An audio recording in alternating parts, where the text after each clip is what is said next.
Hijaunya lembah, hijaunya lereng pegunungan. Seri 5 Pelangi di Langit Singasari. Cerita, Esa Mintarja.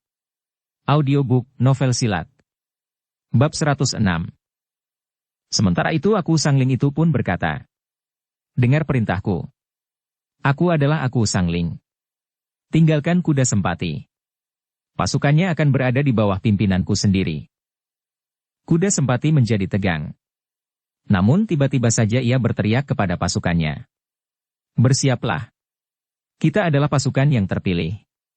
Kita akan tetap merupakan pasukan yang utuh dan mampu menentukan sikap sendiri. Jika kita dijebak sekarang, maka ini tentu satu pengkhianatan."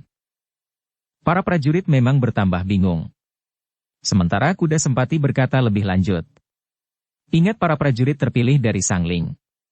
Bukankah kita baru saja mengemban tugas untuk menumpas gerombolan Kebo Rancak? Sebagai prajurit bersenjata kita tidak akan dapat menyerah kepada siapapun. Tetapi aku adalah Sangling," berkata aku. "Perintahku mengatasi semua orang di Sangling. Karena itu aku perintahkan, tinggalkan kuda Sempati atau kalian akan dihitung terlibat dalam pengkhianatannya. Perintahku akan aku ulang sekali lagi. Siapa yang melanggar perintahku, tidak akan ada ampun lagi." Tiba-tiba saja kuda Sempati itu meloncat sambil menarik pedangnya yang di samping pasukan. Dengan suara lantang ia berkata, "Siapa yang meninggalkan barisan, akan aku habisi nyawanya." Wajah kuda Sempati menjadi merah oleh kemarahan yang membara di dadanya. "Kita berangkat bersama, melakukan kewajiban bersama dan kita memang harus bersama untuk seterusnya." Tetapi suara aku bagaikan bergema. Persoalannya telah menjadi lain. Jika para prajurit tidak meninggalkan kuda Sempati adalah karena kuda Sempati telah mengancam. Karena itu, aku ingin mempertemukan kuda Sempati dan seorang sahabatnya. Senapati yang berdiri di sebelah aku itu pun telah membunyikan isyarat dengan tepuk tangan. Sejenak kemudian, 3 orang prajurit telah muncul dari balik gerumbul sambil membawa seorang yang terikat tangannya. Kebo Rancak. Darah kuda Sempati bagaikan berhenti mengalir. Dengan nada berat ia bergumam, "Kebo Rancak." Kuda Sempati termangu-mangu sejenak. Namun kemudian ia berkata, "Apa yang telah kau katakan Kebo Rancak, sehingga aku telah menganggap aku berkhianat? Apakah kau telah memfitnah aku dan melaporkan apa saja yang dapat menjerat aku bersamamu?" "Aku tidak mengatakan apa-apa," jawab Kebo Rancak. "Nah, jika demikian, kenapa aku menuduh aku berkhianat? Apakah ada orang lain yang memfitnah aku dengan cara yang licik ini?" teriak kuda Sempati. "Sudahlah kuda Sempati," jawab aku lantang. "Tidak ada yang melaporkanmu. Tetapi aku sendiri mendengarkan pembicaraanmu di rumah Kebo Rancak. Ketika aku memberikan perintah kepada kalian untuk mulai lagi penertiban, maka di malam harinya aku sengaja berada di rumah Kebo Rancak. Akhirnya aku sempat mendengarkan persetujuan kalian. Karena itu, kau tidak dapat memberikan alasan apapun juga, karena kesalahan yang kau lakukan adalah di hadapanku sendiri." Langsung, kuda Sempati menjadi makin tegang. Tiba-tiba saja nalarnya menjadi buntu. Ia tidak melihat jalan keluar selain 2 kemungkinan. Mati atau meninggalkan tempat itu dengan terhormat. Karena itu, maka kuda Sempati itu justru berteriak, Baiklah. Aku akui perbuatanku itu. Tetapi justru karena itu, maka aku akan mempertanggungjawabkannya. Sebenarnya lah bahwa Mahisa Bungalan tidak pantas menjadi aku di Sangling. Karena itu aku tantang kau berperang tanding sekarang, jika kau memang memiliki kemampuan yang tinggi. Kau belokkan persoalannya untuk membayangi kesalahan yang sudah kau lakukan, berkata aku. Sebenarnya pengumuman sudah jelas. Pengkhianatan. Hukuman bagi pengkhianat adalah mati. Aku akan berperang tanding sampai mati atau membunuhmu, berkata kuda Sempati. Kau tahu bahwa aku telah memasuki pendadaran. Kenapa kau tidak ikut dalam pendadaran itu, sehingga kau mempunyai kemungkinan untuk menjadi seorang aku, bertanya aku Sangling. Cukup, bentak kuda Sempati. Tetapi bahwa aku tidak memasuki pendadaran itu bukan karena kami takut menghadapimu. Tetapi aku rasa bahwa kematianmu memang belum saatnya. Namun aku tidak peduli. Yang penting sekarang kita akan berperang tanding. Rasa-rasanya aku seperti orang yang sedang menagih hutang. Kematian Sangling yang lama telah membuat hidupku semakin menderita, karena limpahan kemurahan aku tidak lagi dapat aku tunggu. Besok sajalah kau bercerita tentang pribadimu, berkata Pangeran Mahisa Bungalan. Pertimbangkan baik-baik. Tetapi apakah benar kau menantang aku berperang tanding? Kuda Sempati menjadi semakin merah di sorot matanya. Namun ia pun menjawab dengan keras. Aku menghendaki perang tanding itu sekarang. Di sini. Semua orang harus menjauh dan hanya para saksi sajalah yang akan dapat mendekat. Mahisa Bungalan mendengar tantangan itu. Untuk sesaat ia berpikir, apakah ia harus menerima tantangan itu atau tidak? Pantas atau tidak pantas? Namun ternyata darah mudanya masih saja menggelegak sampai ke kepala. Karena itu, maka dengan menggeretakkan giginya Mahisa Bungalan melangkah maju sambil berkata, menepi. Beri kesempatan orang itu untuk berperang tanding. Aku, desis Senapati yang mendampinginya.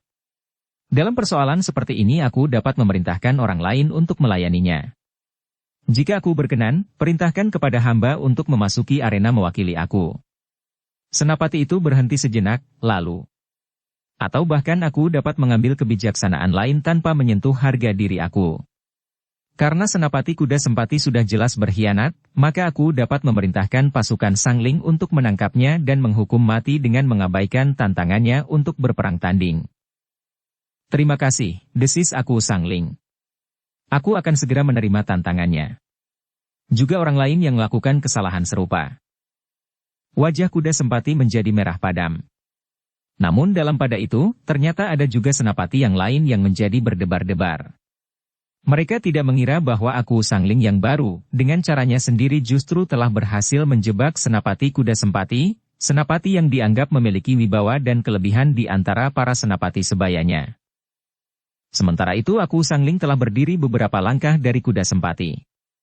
Dengan wajah yang tegang aku itu berkata, bersiaplah. Aku akan mulai. Kuda Sempati memang agak gugup menghadapi sikap aku yang baru itu. Ternyata aku itu seorang yang dapat bertingkah laku lembut dan sabar, namun pada satu saat aku itu dapat bertindak keras dan tegas. Para prajurit Sangling yang semula berada di bawah pimpinan Kuda Sempati pun telah bergeser menjauh. Sementara itu beberapa orang senapati dari tataran yang tertinggi di Sangling telah bergeser mendekat. Di luar sadar, mereka telah berdiri menutup jalan, sehingga orang tidak lagi dapat bergerak ke arah yang berlawanan sekalipun. Sedangkan di sebelah kiri jalan terdapat tebing yang cukup tinggi, yang dipergunakan untuk menjebak pasukan Sangling dengan menggulingkan batu dan potongan-potongan kayu. Sedangkan di sebelah lain terdapat sebuah jurang yang dalam dan terjal. Sejenak kemudian, aku Sangling telah bersiap berhadapan dengan Kuda Sempati. Keduanya adalah orang-orang yang berilmu. Dan keduanya pun pada saat itu adalah orang-orang yang sedang marah. Keduanya pun kemudian telah bersiap. Selangkah mereka bergeser, Kuda Sempati dengan cerdik telah melangkah ke arah tebing. Dengan demikian, maka aku Sangling berada di arah jurang yang dalam. Para senapati yang berdiri memagari arena itu pun menjadi berdebar-debar. Demikian para prajurit yang berdiri di belakang para senapati itu. Jika Kuda Sempati berhasil memanfaatkan kedudukannya yang lebih baik dari aku Sangling, maka ia akan dapat melemparkan aku ke jurang yang dalam itu. Namun setiap prajurit dari tataran yang paling tinggi sampai tataran yang paling rendah mengetahui bahwa aku adalah seorang yang memiliki ilmu yang tinggi. Demikianlah, maka Kuda Sempati pun telah bergeser pula semakin merapat tebing. Ketika ia bergerak maju, maka aku Sangling telah berdiri di hadapannya, benar-benar membelakangi tebing. Pada saat yang demikian, Kuda Sempati telah bergerak dengan hati-hati setapak demi setapak maju. Kedua tangannya telah siap bergerak menyambar lawannya. Sementara aku Sangling pun telah bergerak maju pula. Namun mereka berada di jalan yang tidak terlalu lebar, sehingga dengan demikian, maka jarak mereka pun menjadi semakin pendek. Kuda Sempati ternyata benar-benar ingin mempergunakan kesempatan itu. Karena itu, maka tiba-tiba saja ia pun telah meloncat menyerang dengan kakinya mengarah ke dada lawannya. Para prajurit Sangling memang menjadi semakin tegang. Namun aku Sangling sendiri menyadari bahwa di belakangnya menganga jurang yang terjal. Karena itu, maka ia harus berhati-hati. Baru beberapa lama ia tinggal di istana aku Sangling. Jika ia gagal dan terlempar ke dalam jurang, maka ia akan tercatat dalam sejarah Sangling sebagai aku yang memiliki masa jabatan yang paling pendek. Karena itu, maka aku Sangling tidak meninggalkan kewaspadaan. Meskipun serangan kuda Sempati itu belum mampu mendesaknya, tetapi ia harus memperhitungkan segala kemungkinan. Ketika kaki kuda Sempati itu terjulur ke dadanya, maka aku Sangling itu pun sempat memiringkan tubuhnya. Tidak terlalu sulit untuk menghindarinya. Namun aku pun telah memperhitungkan serangan-serangan berikutnya. Sebenarnya lah, bahwa kuda Sempati telah menarik serangannya. Tetapi dengan cepat ia memutar tubuhnya. Serangan berikutnya dilakukan dengan putaran kakinya. Tumitnya lah yang menyambarnya. Tetapi matanya tetap menyala. Namun aku telah bergeser mundur selangkah. Karena itu, serangan lawannya sama sekali tidak menyentuhnya. Tetapi kuda Sempati tidak ingin memberi kesempatan kepada aku. Ia pun telah bergerak dengan cepat pula. Demikian kakinya yang berputar ia menyentuh tanah, maka kakinya yang lain telah terlontar maju dengan langkah yang panjang. Tangannya lah yang bergerak menyamping, menghantam ke arah kening lawannya. Tetapi aku melihat serangan itu. Dengan cepat aku itu pun merendahkan dirinya, sehingga sambaran tangan kuda Sempati itu terayun di atas kepalanya. Aku Sangling menarik nafas dalam-dalam. Namun ia pun kemudian melangkah menjauhi kuda Sempati sambil berdesis. Yang penting bagimu adalah membuktikan bahwa kau benar-benar telah menyesali perbuatanmu. Bukan sekedar mempertunjukkan penyesalan di hadapan banyak orang, tetapi tingkah lakumu sama sekali tidak berubah. Ampun aku, berkata kuda Sempati. Hamba akan melakukan apa saja yang aku perintahkan untuk membuktikan kesetiaan hamba kepada janji hamba saat ini. Aku tidak menjawab.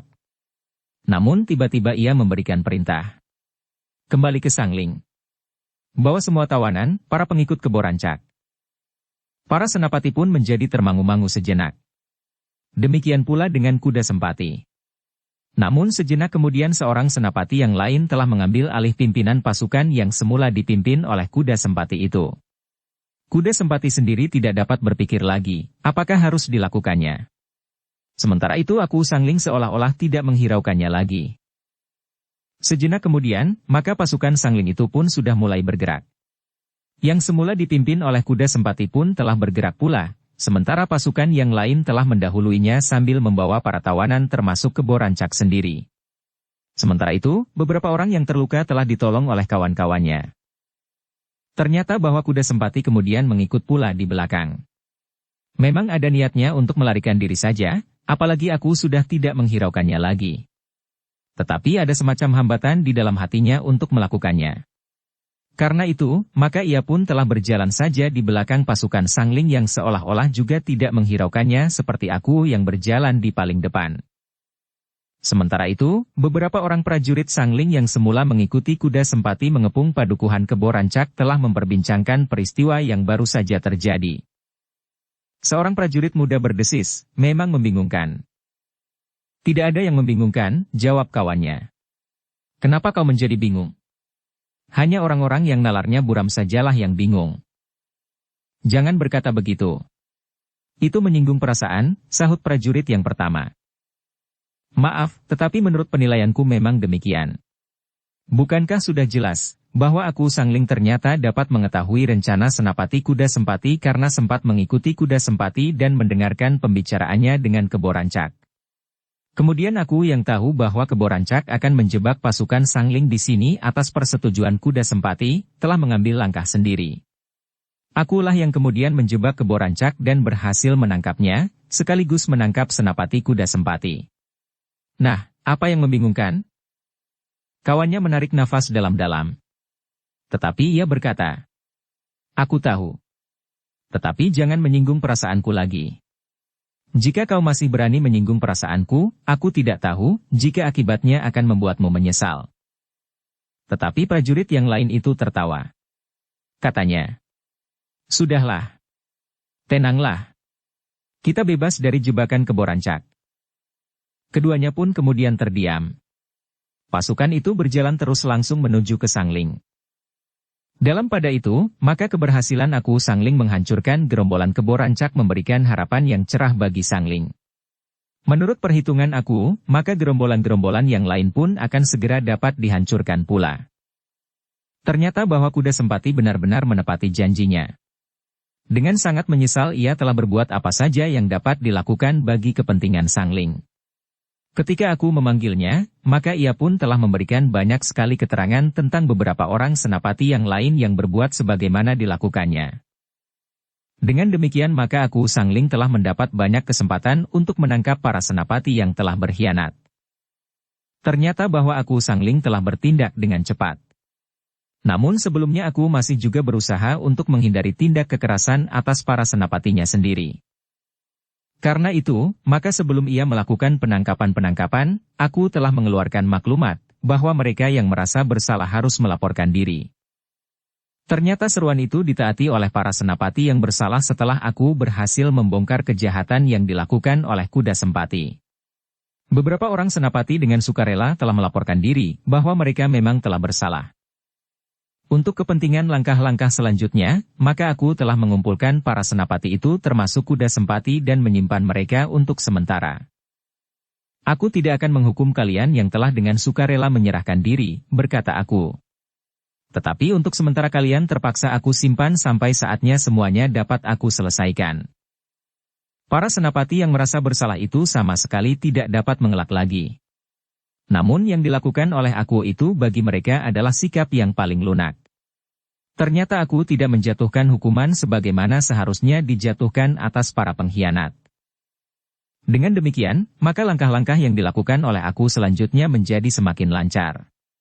Satu demi satu, gerombolan-gerombolan yang ada di Sangling pun telah dihancurkannya. Karena tidak lagi ada seorang pun senapati yang dapat menghubungi para pemimpin gerombolan yang menentang kebijaksanaan aku, serta membocorkan rencana yang disusun, maka hampir tidak ada gerombolan yang dapat lolos. Sebuah gerombolan yang cukup besar setelah gerombolan Kebo Rancak dihancurkan, memang mencoba untuk menyusun kekuatan. Tetapi aku telah memerintahkan seorang senapati muda untuk menangkapnya dan menghancurkan para pengikutnya yang tidak mau menyerah. Gerombolan yang bersarang tidak di sebuah padukuhan, tetapi justru mengasingkan diri dan tinggal di 3 buah goa yang letaknya berdekatan. Meskipun mereka mempunyai rumah dan keluarga di padukuhan, tetapi para pengikut gerombolan itu jarang sekali berada di rumah dan di antara keluarga mereka. Namun dengan demikian, justru mempermudah tugas senapati muda yang mendapat perintah untuk menghancurkan gerombolan itu. Senapati dan prajurit-prajurit Sangling tidak perlu dengan susah payah memburu para pengikut gerombolan itu dari antara rumah yang satu ke rumah yang lain. Atau mencari mereka di bilik-bilik yang tersembunyi di rumah-rumah yang tertutup. Tetapi para prajurit itu akan langsung menghadapi para pengikut gerombolan itu di arena pertempuran. Tetapi, dugaan para prajurit Sangling itu tidak seluruhnya benar. Ternyata gerombolan itu menjadi sangat berhati-hati menghadapi keadaan. Gerombolan itu telah menempatkan pengawas-pengawas yang berpengalaman untuk mengamati pasukan Sangling apabila pasukan itu mendekati sarang mereka. Sejak Kebo Rancak tertangkap, maka gerombolan itu telah mengatur diri sebaik-baiknya. Mereka memanfaatkan ketiga buah goa itu untuk sarang mereka. Namun ternyata bahwa di belakang goa itu terdapat daerah perbukitan yang sulit untuk dilalui. Para pengikut gerombolan itu telah mengenali setiap sudut dari celah-celah bukit itu sebaik-baiknya, sehingga mereka akan dengan mudah dapat melarikan diri. Tetapi bagi orang yang belum mengenali daerah itu, akan mengalami kesulitan untuk dapat menerobos celah-celah bukit. Bahkan mungkin akan mengalami kesulitan untuk menemukan jalan yang dapat mereka lalui. Seorang yang berlari di hadapannya, tiba-tiba akan dapat hilang di celah-celah bukit itu. Celah-celah yang membingungkan itulah yang menjadi landasan para pengikut gerombolan itu untuk tetap bertahan di sarang mereka. Rasa-rasanya mereka memang merasa aman. Keterasingan tempat mereka bersembunyi agaknya memberikan perlindungan yang kuat dari gerombolan itu. Pada saat pasukan Sangling yang dipimpin oleh seorang senapati muda dan mendekati sarang mereka itu, maka para pengawas yang bertugas siang dan malam bergantian itu pun segera melihat mereka dari atas bukit kecil. Pasukan Sangling yang merambat perlahan-lahan di jalan setapak menjelang matahari naik itu pun segera dilaporkan oleh para pengawas kepada para pemimpin mereka. Bagaimana kekuatan mereka? Bertanya pemimpin gerombolan itu. Cukup besar, jawab seorang pengawas. Mungkin kita akan mengalami kesulitan jika kita harus bertempur melawan mereka. Jadi, bagaimana pendapatmu? Bertanya pemimpin gerombolan itu. Mungkin kita akan berhasil jika kita melawan mereka di celah-celah bukit, jawab pengawas itu. Pemimpin gerombolan itu pun mengangguk-angguk. Namun katanya, kita tidak perlu membiarkan korban jatuh. Kita memang akan mengganggu mereka. Tetapi segera saja mereka kita tinggalkan setelah mereka sedikit kebingungan. Dengan demikian kita sudah memberi sedikit peringatan kepada mereka, bahwa mereka tidak akan dapat dengan mudah mengganggu kita.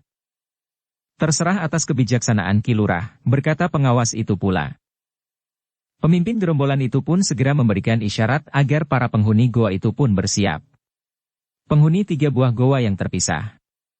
Namun isyarat yang sudah mereka kenal dengan baik itu pun memerintahkan kepada mereka untuk tidak tetap bertempur melawan prajurit Sangling itu. Korban tidak perlu jatuh. Karena itu, maka mereka diperintahkan untuk melarikan diri setelah sedikit mengganggu orang-orang Sangling itu di celah-celah bukit sebagai tempat yang paling aman bagi mereka. Ternyata para pengikut gerombolan itu tidak perlu tergesa-gesa. Namun mereka telah mempersiapkan diri untuk mundur ke celah-celah bukit.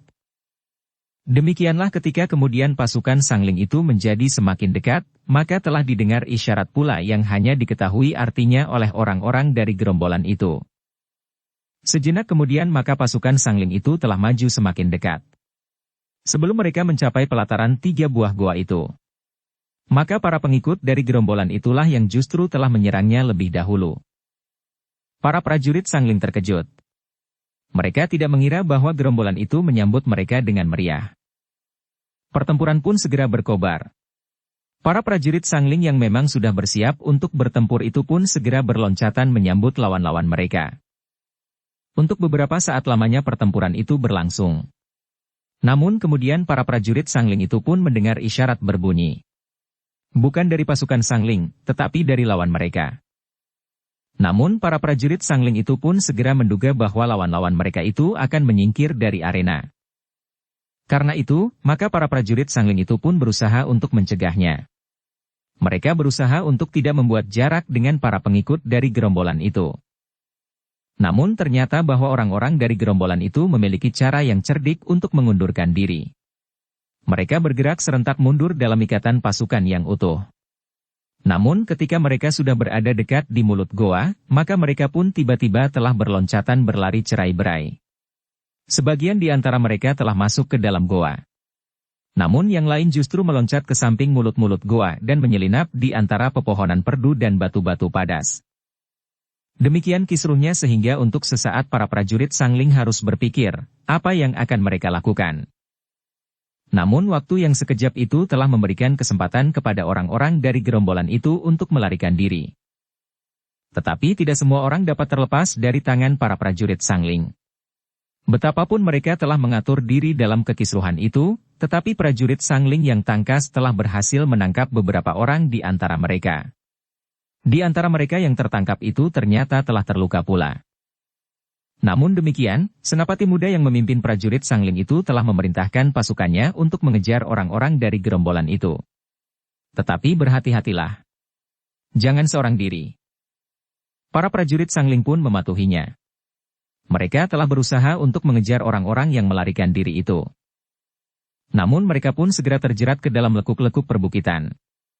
Mereka memasuki sela-sela batu padas yang membingungkan. Bahkan sekali-sekali mereka telah disergap oleh orang-orang yang mereka kejar. Namun yang kemudian telah menghilang pula di sela-sela batu padas dan gerumbul-gerumbul liar di sela-sela bukit. Prajurit Sangling pun kemudian menyadari bahwa mereka tidak akan dapat mengatasi kesulitan medan yang tidak mereka kenal dengan baik. Karena itu, maka mereka pun segera menghentikan pengejaran. Apalagi ketika senapati Sangling itu telah memberikan isyarat dengan panah sendaren, sehingga para prajurit Sangling itu pun telah mencari jalan kembali ke pelataran goa yang menjadi sarang gerombolan yang sedang diburu oleh prajurit Sangling itu. Ternyata beberapa orang prajurit telah kehilangan jalan. Mereka hanya melingkar-lingkar saja di sela-sela bukit itu.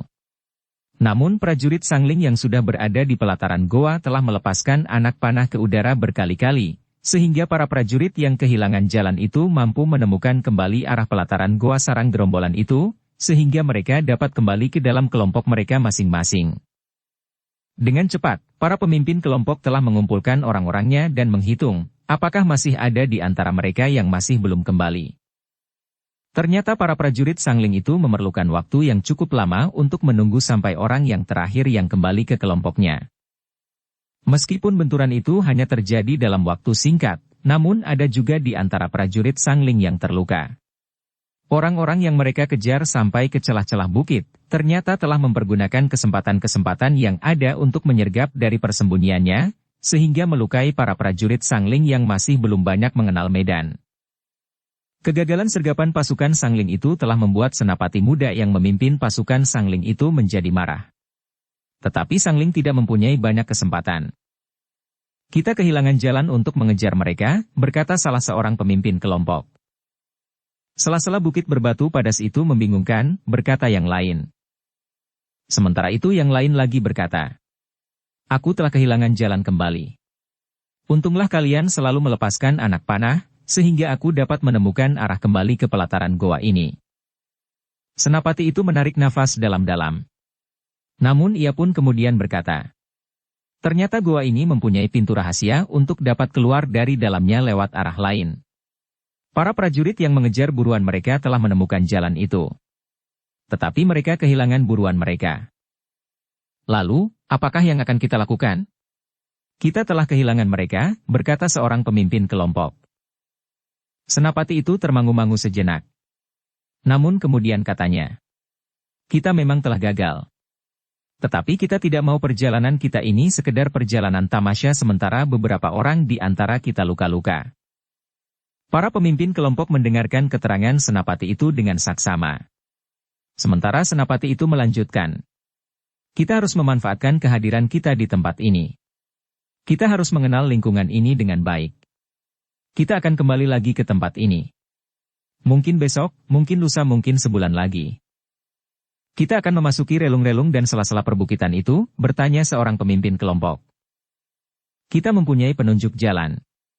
Kita bawa para tawanan untuk menunjukkan kepada kita, sehingga kita dapat mengenali daerah ini dengan sebaik-baiknya," berkata senapati itu. "Mungkin hari ini kita dapat menyelesaikan usaha ini.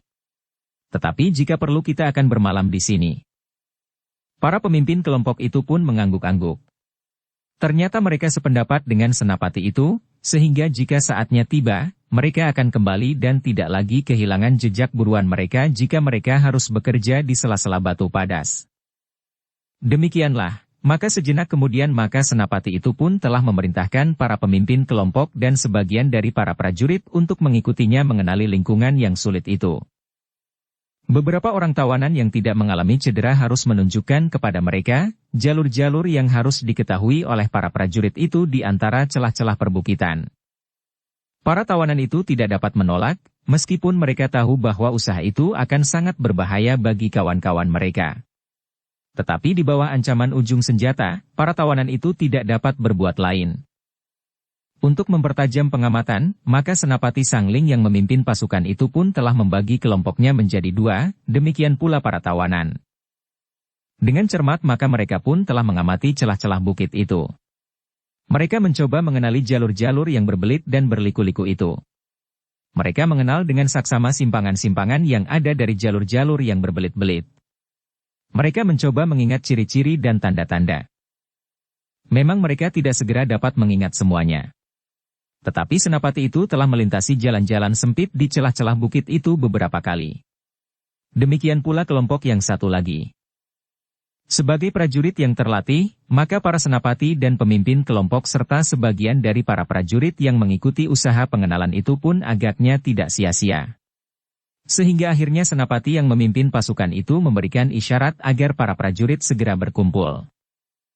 "Kita akan mengulanginya sekali lagi," berkata senapati itu.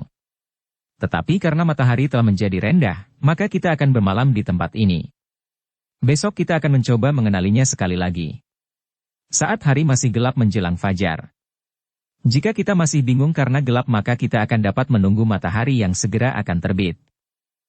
Memang ada keseganan di antara para prajurit.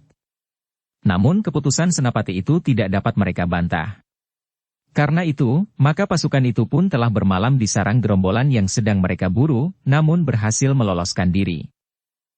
Tetapi justru karena mereka berada di tempat yang berbahaya, maka penjagaan di tempat itu pun dilakukan dengan sebaik-baiknya.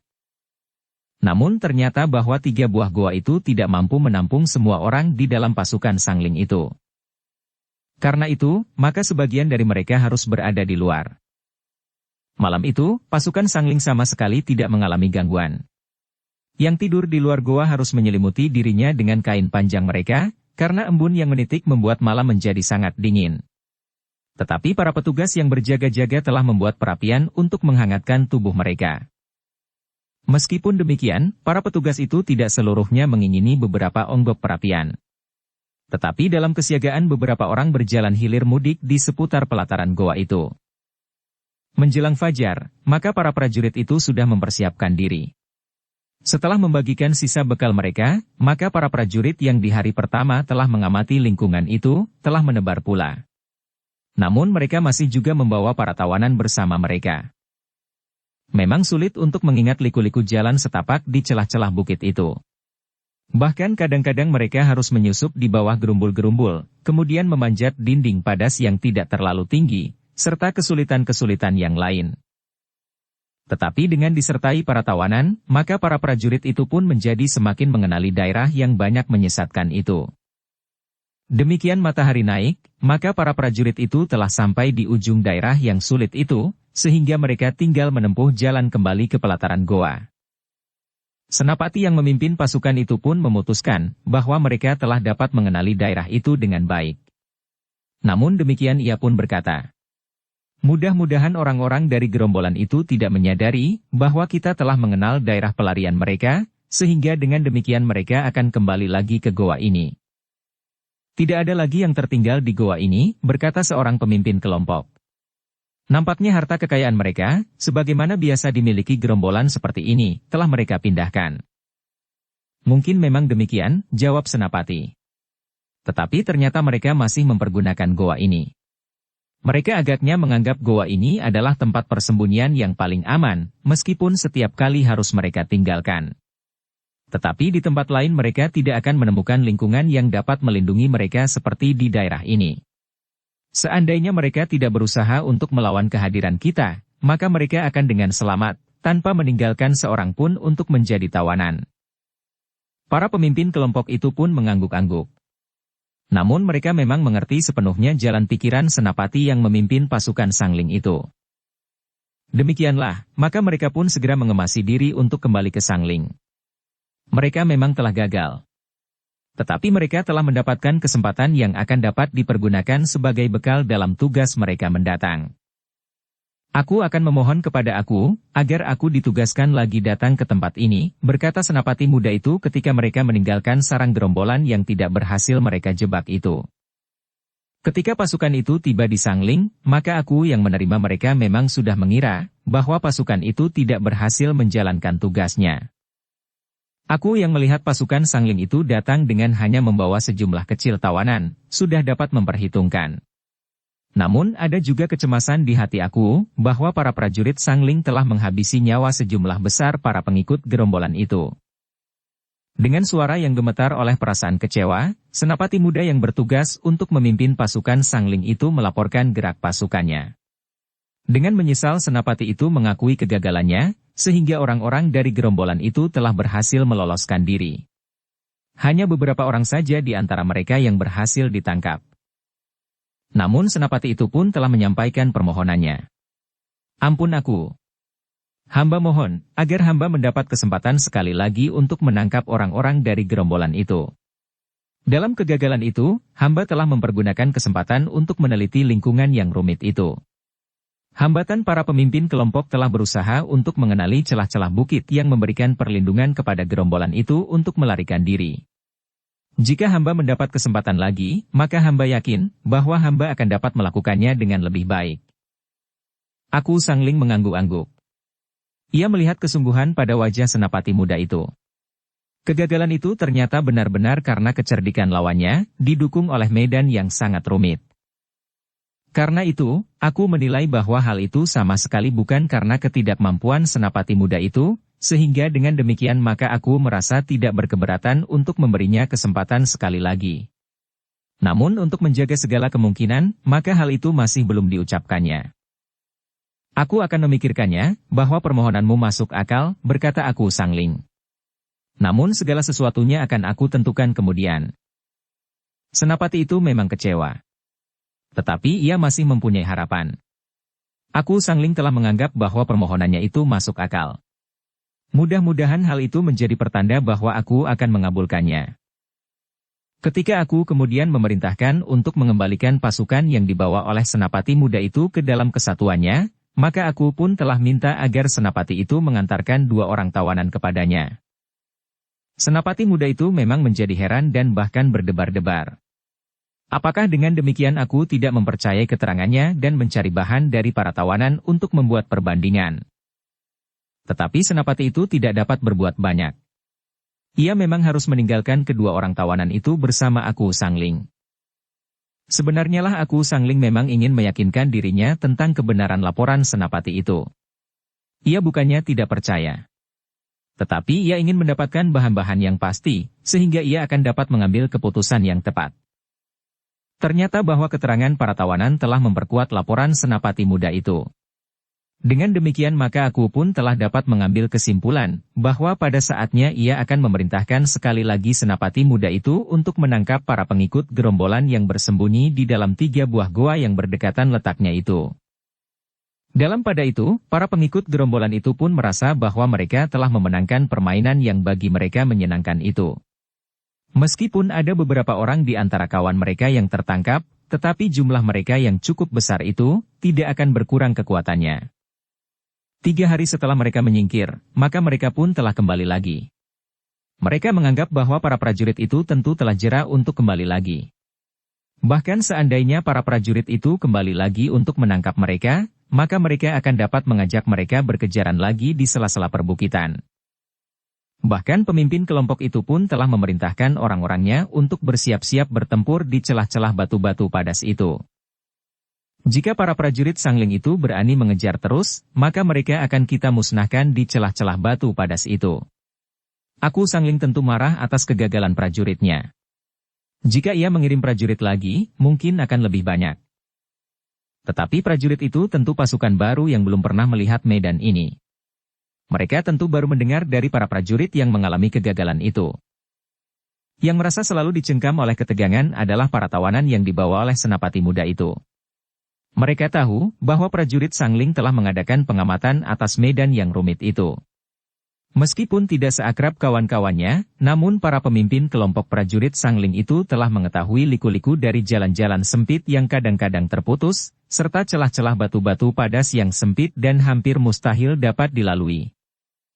Tetapi mereka tidak mendapat kesempatan sama sekali untuk memberitahukan hal itu kepada kawan-kawan mereka. Dalam pada itu, setelah 2 pekan lewat tanpa sentuhan pembicaraan sama sekali tentang goa itu, bahkan seolah-olah gerombolan itu telah dilupakan, maka jatuhlah perintah aku yang tiba-tiba. Berangkatlah ke sasaran. Menjelang fajar mereka akan menyerang. Ternyata bahwa senapati muda itu kembali yang mendapat perintah untuk menangkap para pengikut gerombolan yang ternyata cukup lihat itu. Perintah yang tiba-tiba itu memang mengejutkan. Namun dengan demikian tidak seorang pun yang mengetahui akan perintah itu kecuali senapati muda itu. Namun demikian, ia menjadi cemas juga bahwa upayanya akan tidak berhasil, karena ia tidak mempunyai banyak waktu untuk menyusun rencana penyergapannya. Tetapi senapati muda itu tidak dapat menolak perintah. Ia pun kemudian menyiapkan pasukan yang disediakan untuk tugasnya itu. Pasukan itu memang lebih besar dari pasukan yang pernah dipimpinnya untuk tugas yang sama. Para prajurit yang mendapat perintah untuk tugas yang belum diketahui itu pun merasa terkejut. Apalagi para prajurit yang belum pernah berada di bawah pimpinannya menyerang gerombolan yang berada di dalam goa yang berjumlah 3 buah itu. Sedangkan mereka yang pernah menyertainya dalam tugas itu, agaknya dapat menduga bahwa mereka harus mengulangi tugas mereka yang gagal itu. Demikianlah, maka pasukan itu pun telah meninggalkan Sangling dengan tanpa upacara apapun juga, bahkan seakan-akan pasukan itu sengaja berangkat dengan diam-diam. Senapati yang mendapat tugas itu pun telah bertekad untuk tidak gagal lagi. Ia pun telah membawa pasukan dengan cepat menuju ke sasaran. Sementara itu, Sangling telah diselubungi gelapnya malam. Menjelang daerah sasaran, maka senapati itu telah mengumpulkan para pemimpin kelompok. Dengan tegas senapati itu memberikan pengarahan kepada mereka. Sebagian dari pasukannya diperintahkannya untuk memisahkan diri dan mengambil jalan lain. Mereka harus melingkari perbukitan dan menebar menutup pintu keluar dari jalan-jalan sempit di celah-celah perbukitan. Kita akan memperhitungkan waktu, berkata senapati itu. Tengah malam kita akan sampai ke tempat yang mungkin untuk berhenti. Sementara kalian berusaha mencapai seberang bukit. Kita akan beristirahat beberapa saat. Menjelang fajar kami yang berada di bagian depan akan bergerak. Tidak ada isyarat apapun juga. Tetapi kita akan mendengarkan suara ayam jantan yang berkokok menjelang pagi. Jangan keliru dengan saat ayam jantan berkokok lewat tengah malam. Tugas kalian adalah menunggu. Jika ada di antara penghuni goa itu yang luput dari tangan kami maka adalah menjadi tugas kalian. Namun seorang pemimpin kelompok bertanya. Apakah letak goa itu dekat dengan padukuhan? Tidak, jawab senapati itu.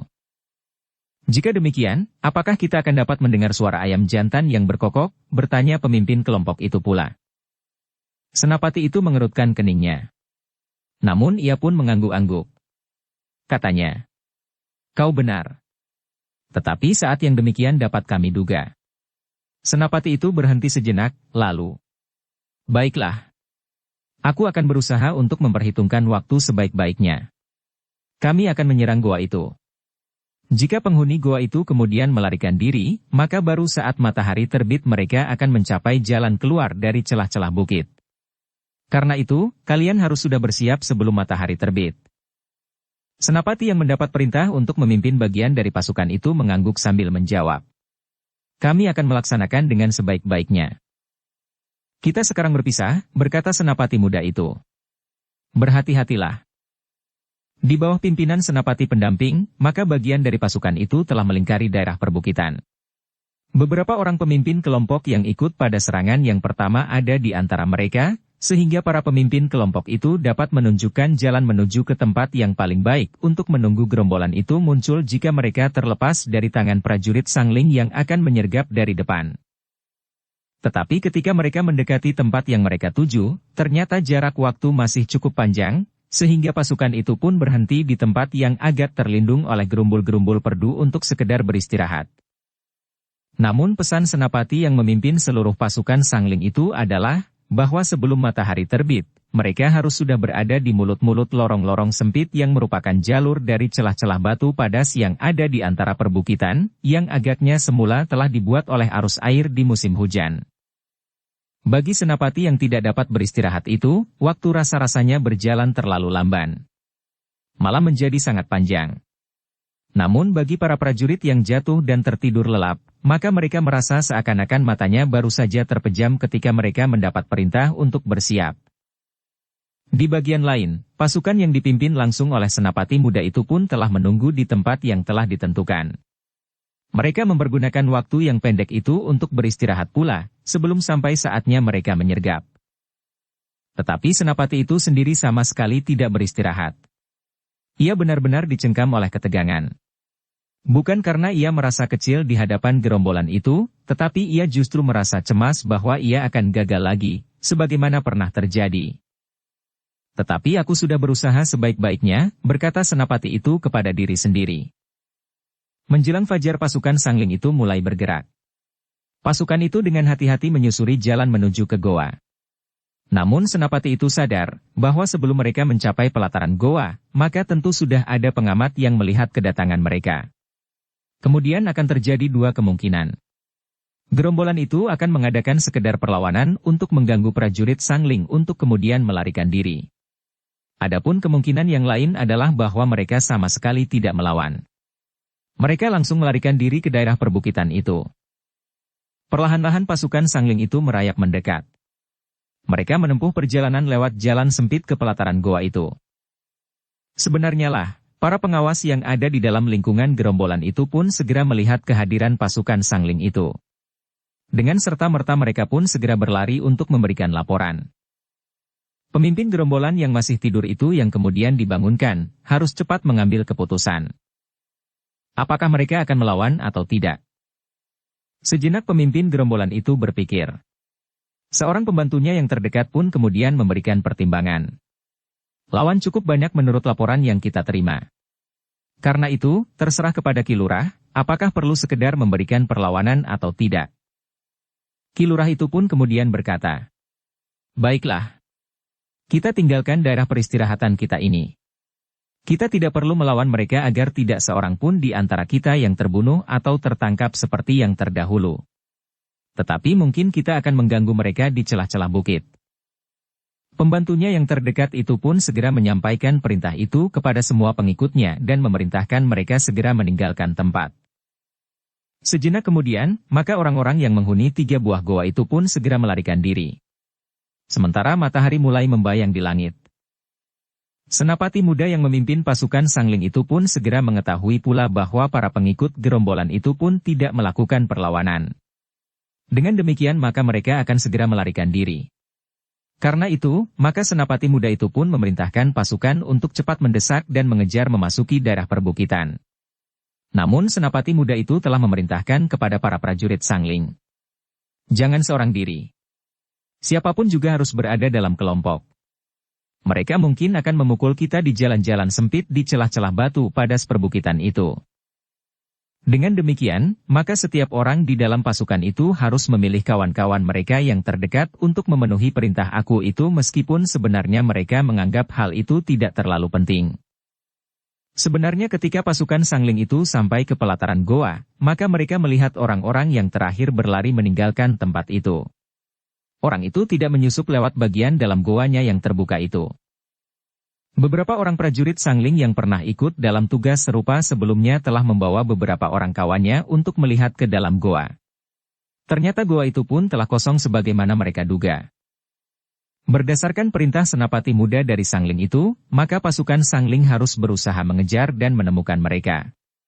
Berdasarkan pengamatan yang pernah mereka lakukan, maka pasukan itu pun kemudian telah menyusup memasuki celah-celah batu padas di perbukitan untuk mengejar lawan.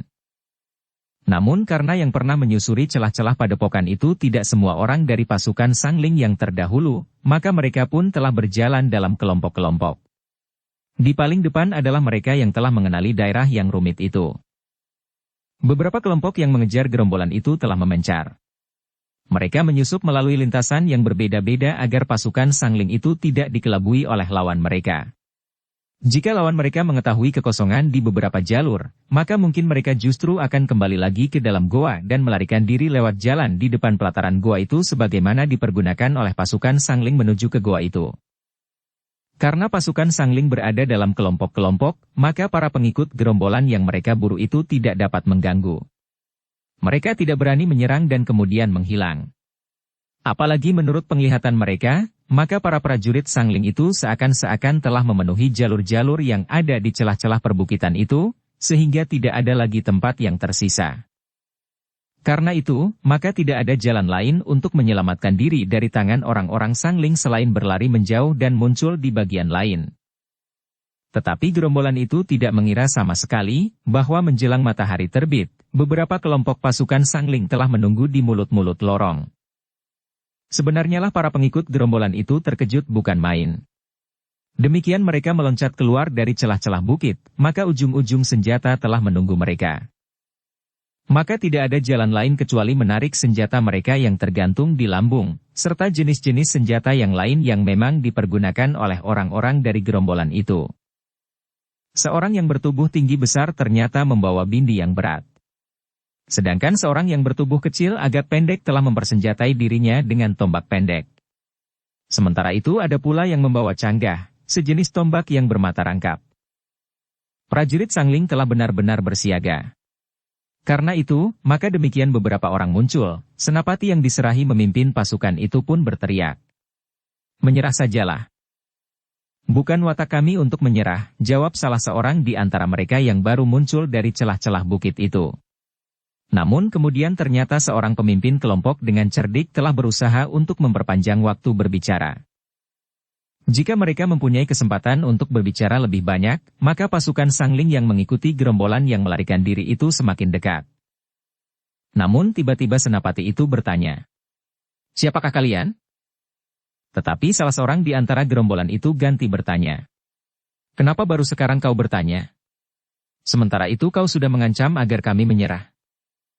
Menilik sikap dan senjata kalian, maka kalian bukan orang baik-baik, berkata Senapati itu. Siapakah kalian? Seorang di antara gerombolan itu justru bertanya. Kami adalah prajurit Sangling. Kami mendapat tugas untuk menunggu orang-orang dari gerombolan yang berada di dalam goa yang menghadap ke arah matahari terbit, jawab Senapati itu. Persetan, geram seorang yang bersenjata bindi. Minggirlah. Kami akan lewat. Jika kalian mau tidak minggir, maka kami akan menghancurkan kalian di sini. Senapati itu mengerutkan keningnya. Sementara itu pasukannya yang menebar telah menghadapi orang-orang yang muncul dari celah-celah batu padas di perbukitan itu. Semakin lama semakin banyak, sehingga akhirnya jumlah mereka menjadi lebih banyak dari prajurit Sangling yang menunggu mereka. Senapati itu memang berpikir tentang jumlah itu. Karena itu, maka ia memang berusaha untuk mengulur waktu. Meskipun demikian ketika ia sempat berpaling ke arah pasukannya, maka dilihatnya para prajurit Sangling yang jumlahnya lebih sedikit itu sudah siap menghadapi segala kemungkinan. Sama sekali tidak terbayang kecemasan di wajah mereka. Sementara itu, Senapati yang memang ingin memperpanjang waktu itu pun bertanya. Kenapa kalian berlari-lari keluar dari celah-celah batu-batu padas itu? Persetan, geram seorang di antara gerombolan itu. Jangan kau kira bahwa kami terlalu bodoh untuk tidak mengerti usahamu mengulur waktu agar kawan-kawanmu itu sempat menemukan kami di sini. Tetapi usaha kalian akan sia-sia. Kawan-kawanmu yang datang dari arah depan goa tidak akan menemukan jalan di antara celah-celah batu padas itu. Dan untuk selama-lamanya mereka tidak akan sampai ke tempat ini. Sangling yang mengikuti gerombolan yang melarikan diri itu semakin dekat. Namun pemimpin dari gerombolan itu agaknya menyadari bahwa orang-orangnya tidak sebaiknya untuk menunggu terlalu lama. Karena itu, maka ia pun segera meneriakkan perintah, agar orang-orangnya mulai bergerak. Tembus pasukan Sangling yang tidak berarti ini. Jika mereka tidak mau menyingkir, maka wewenang kalian untuk menyingkirkan mereka. Perintah itu tidak perlu diulangi. Para prajurit pun segera tanggap akan keadaan. Karena itu, maka mereka pun segera bersiap sepenuhnya. Mereka akan menghadapi lawan yang lebih banyak. Orang-orang dari gerombolan itu pun telah mulai bergerak. Mereka ingin segera bebas dari bayangan prajurit Sangling. Karena itu, maka mereka pun dengan serentak mulai menggerakkan senjata mereka yang beraneka.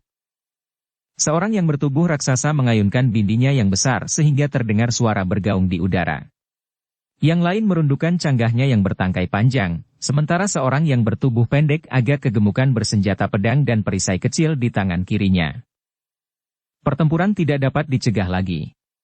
Prajurit Sangling pun telah bergerak pula. Mereka berusaha agar garis pertahanan mereka tidak koyak oleh lawan-lawan mereka. Sebab jika demikian maka gerombolan itu akan sempat meloloskan diri. Jika sebagian dari mereka lepas, maka yang lepas itu akan dapat mengganggu untuk menolong kawan-kawan mereka. Karena itu, untuk mempertahankan garis pertahanannya maka pasukan Sangling terpaksa bergeser surut. Itu lebih baik daripada pertahanannya dikoyakkan. Sebenarnya lah bahwa prajurit Sangling adalah prajurit yang cukup terlatih. Apalagi sejak aku Sangling yang baru memegang pemerintahan. Sebagai bekas seorang senapati besar, maka ia sangat memperhatikan kekuatan dan kemampuan prajurit Sangling. Baik dalam kelompok-kelompok, pasukan-pasukan dan kesatuan-kesatuan, juga kemampuan pribadi mereka masing-masing. Itulah sebabnya maka tidak mudah bagi gerombolan yang sedang dijebak itu untuk menembus pertahanan. Namun bagi mereka, soalnya hanyalah soal waktu. Semakin lama pertahanan prajurit Sangling memang semakin goyah. Orang-orang dari gerombolan itu menekan dengan keras dan bahkan kasar. Mereka mengayunkan senjatanya sambil mengumpat dengan kata-kata kotor. Hancurkan mereka jika mereka keras kepala, teriak pemimpin gerombolan itu. Kita tidak usah cemas, bahwa kawan-kawannya akan dapat menyusul sampai kemari. Seandainya mereka menemukan jalan sampai ke tempat ini juga akhirnya, maka matahari tentu sudah turun, sementara kawan-kawannya yang ada di sini telah menjadi mayat dan makanan burung pemakan bangkai yang banyak terdapat di sini. Jangan membual, geram senapati yang memimpin pasukan Sangling. Kami adalah prajurit-prajurit. Janji kami sebagai prajurit adalah menyelesaikan tugas sebaik-baiknya atau mati di peperangan. Persetan, sahut pemimpin gerombolan itu. Kalian akan mati. Tetapi seperti kebo rancak, kalian tidak akan dapat melepaskan diri lagi, sahut senapati itu. Pemimpin gerombolan itu tertawa. Suaranya menggelegar menggetarkan udara. Sementara itu orang-orangnya telah bertempur dengan kasarnya. Betapapun juga kemampuan para prajurit Sangling, namun mereka memang mulai terdesak semakin jauh dari mulut lorong di celah-celah batu padas perbukitan itu. Senapati yang memimpin pasukan Sangling itu mulai cemas. Bukan mencemaskan dirinya sendiri atau kematian-kematian yang dapat terjadi pada prajuritnya. Tetapi yang dicemaskannya adalah, jika gerombolan itu terlepas lagi dari tangan mereka. Sementara itu prajurit Sangling yang datang dari arah depan goa itu masih belum menyusulnya. Tetapi jiwa keprajuritan yang mengalir pada setiap orang di dalam pasukan Sangling itu masih mampu menahan gerombolan itu untuk beberapa saat lamanya. Namun pada saat gerombolan yang kuat itu semakin mendesak, maka tiba-tiba dua orang prajurit Sangling muncul dari celah-celah batu padas. Keduanya adalah orang-orang yang terdahulu menembus celah-celah batu padas di perbukitan itu. "Hei, kami telah datang," berkata salah seorang dari kedua orang itu. "Bagus," sahut Senapati Sangling. "Marilah. Kami sedang bermain pedang." Kedua prajurit itu termangu-mangu sejenak. Agaknya dua orang itu tidak akan banyak berpengaruh. Tetapi yang menggetarkan jantung pemimpin gerombolan itu adalah, bahwa kawan-kawannya pun akan segera menyusulnya. Sebenarnya lah, paling sedikit satu kelompok dengan kedua orang itu telah muncul berturut-turut. Dalam jumlah yang semakin banyak, maka para prajurit itu langsung menerjunkan diri ke dalam api pertempuran. "Anak iblis," geram pemimpin gerombolan yang kemudian menjadi cemas melihat perkembangan keadaan. Sambil berteriak keras dengan kata-kata kotor ia memerintahkan orang-orangnya untuk memecahkan barisan prajurit Sangling. Jika sekelompok prajurit dapat menembus celah-celah batu padas, maka yang lain pun agaknya akan dapat pula melakukannya. Namun pemimpin gerombolan itu ternyata telah terlambat. Sejenak kemudian telah muncul pula prajurit-prajurit Sangling yang lain, sehingga jumlahnya pun menjadi semakin banyak, melampaui jumlah gerombolan yang sedang mereka jebak itu. Dengan demikian maka pertempuran pun menjadi semakin sengit. Para pemimpin gerombolan yang putus asa itu pun telah bertempur dengan kasarnya.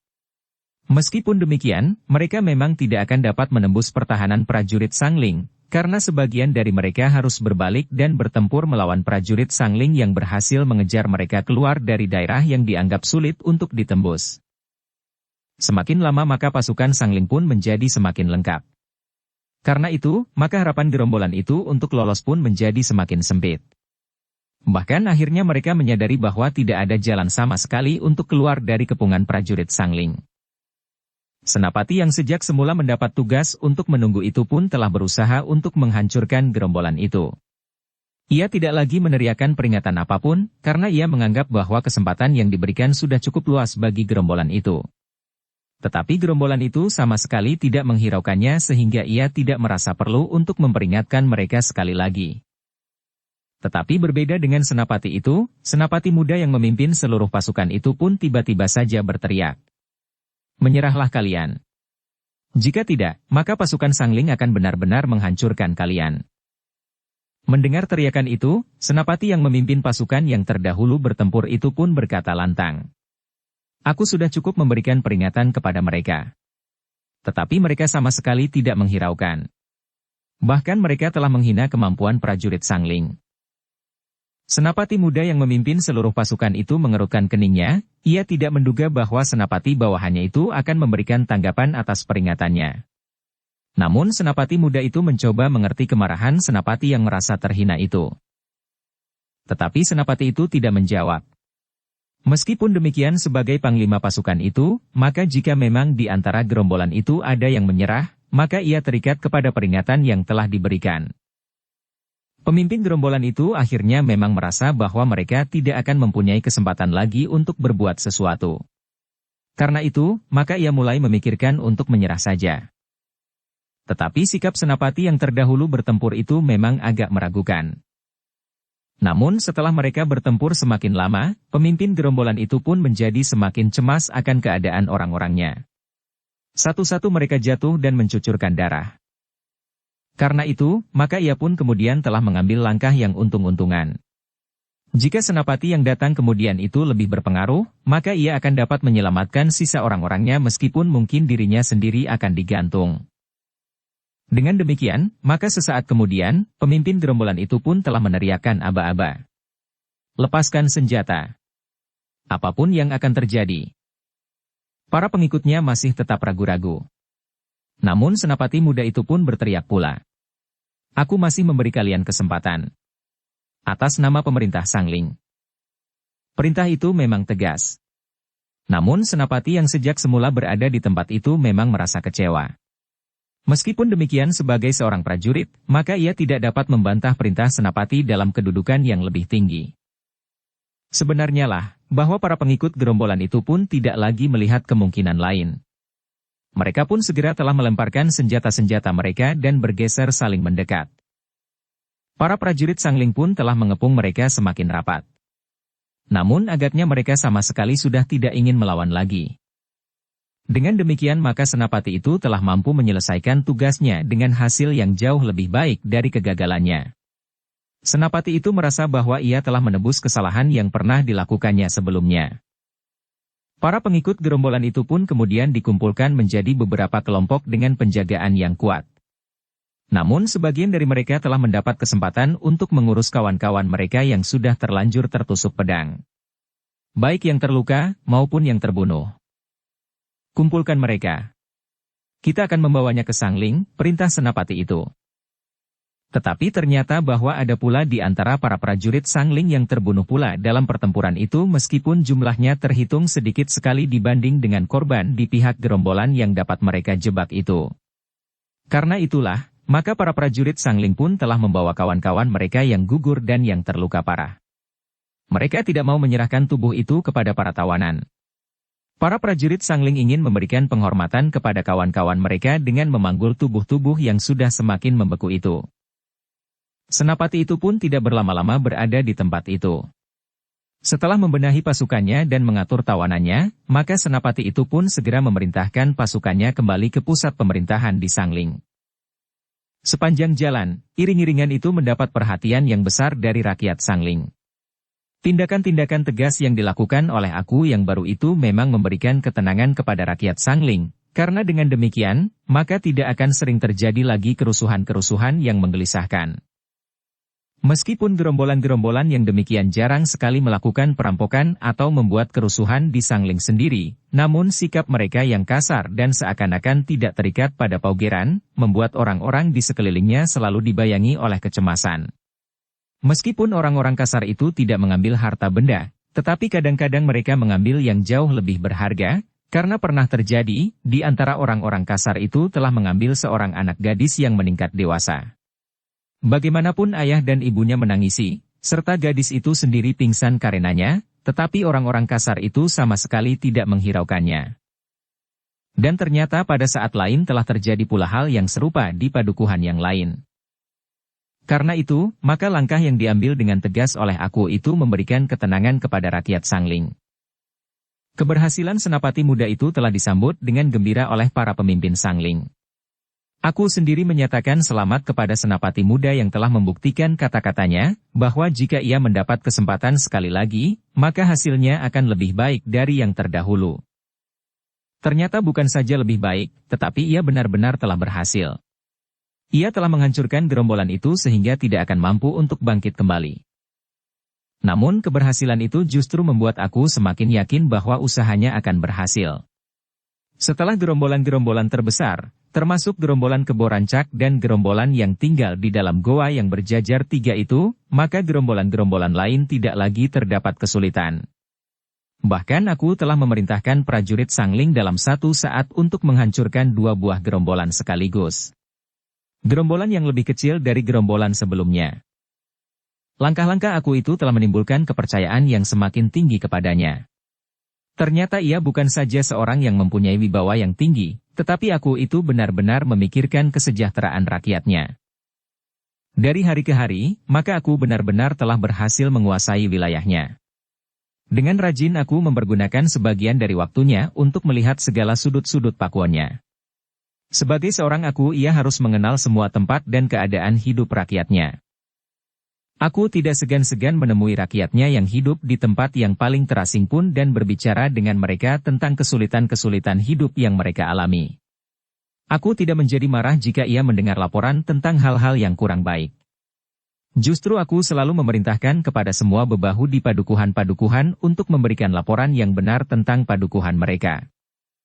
Jika yang aku dengar hanyalah hal-hal yang baik, maka laporan yang demikian tidak akan memacu kita untuk bekerja lebih keras dan memperbaiki kekurangan-kekurangan yang disembunyikan, berkata aku kepada setiap pemimpin di padukuhan-padukuhan. Pernyataan aku itu bagi para buyut dan bebahunya merupakan satu sikap yang terbuka. Namun dengan demikian mereka menilai bahwa aku memiliki kepercayaan yang sangat besar kepada diri sendiri dan para pemimpin sangling yang lain. Namun dengan demikian, maka aku sangling itu sedikit demi sedikit dapat mencari jalan keluar dari setiap kesulitan, sehingga semakin lama kehidupan di sangling pun menjadi semakin baik. Aku telah memimpin bahkan memberi contoh kepada rakyatnya untuk bekerja keras. Bendungan dan parit-parit yang untuk waktu yang lama dalam pemerintahan aku yang lama seolah-olah tidak pernah disinggung, telah diperbaiki. Jalan-jalan yang rusak telah bertambah rata. Gardu-gardu di padukuhan-padukuhan pun menjadi bagaikan hidup di malam hari. Sejalan dengan kehidupan yang semakin cerah di Pakuwon Sangling maka di Padepokan Suryantal pun rasa-rasanya kehidupan menjadi semakin baik. Di padepokan itu tidak lagi berjejal-jejal orang yang menghuni barak-barak. Sejak para tawanan meninggalkan padepokan, maka padepokan itu pun rasa-rasanya menjadi lapang. Sementara itu kerja di sawah dan pategalan pun menjadi semakin teratur sehingga hasilnya pun menjadi semakin bertambah. Sementara itu, orang-orang yang sibuk memahat patung itu pun dari hari ke hari nampak semakin mendekati penyelesaian. Bentuknya telah terwujud, sehingga tinggal menyempurnakan saja. Mahisa Murti dan Mahisa Pukat nampak semakin berbangga dengan patungnya yang sedang diselesaikan itu. Melihat bentuk yang sudah berwujud itu, Mahisa Murti dan Mahisa Pukat yakin bahwa patung itu akan menjadi patung yang sangat baik. Sedangkan pecahan batu yang terlontar di saat-saat para pemahat mengerjakan patung itu telah dikumpulkan pula oleh Mahisa Murti dan Mahisa Pukat. Pecahan-pecahan itu bagi Mahisa Murti dan Mahisa Pukat, anak Mahendra yang memang seorang pedagang batu-batu berharga itu menganggap bahwa pecahan batu itu masih tetap berharga. Dalam pada itu, hubungan antara padepokan itu baik dengan Lemah Warah maupun dengan Sangling menjadi semakin akrab. Baik dari Lemah Warah maupun dari Sangling. Kunjungan-kunjungan sering dilakukan untuk mengetahui perkembangan padepokan itu. Apalagi karena menurut perhitungan mereka berdua, tidak lagi terdapat gangguan yang berarti pada padepokan itu. Sehingga dengan demikian mereka akan dapat meninggalkan padepokan itu dengan tenang. Meskipun demikian Mahisa Murti dan Mahisa Pukat berpesan kepada mereka yang tinggal di padepokan, agar mereka tetap berhati-hati. Demikianlah Mahisa Murti dan Mahisa Pukat berdua telah meninggalkan padepokan Suryantal untuk mengunjungi kakaknya di Sangling. Kedatangan kedua adiknya itu disambut dengan gembira oleh Mahisa Bungalan yang disebut Aku Sangling. Pada saat-saat Sangling sedang tumbuh, maka Aku Sangling mempunyai harapan kepada kedua adiknya itu. Ketika keduanya telah diterima di istana aku, maka dengan nada tinggi Mahisa Pukat berkata, "Rumah Kakang Mahisa Bungalan menjadi sangat baik."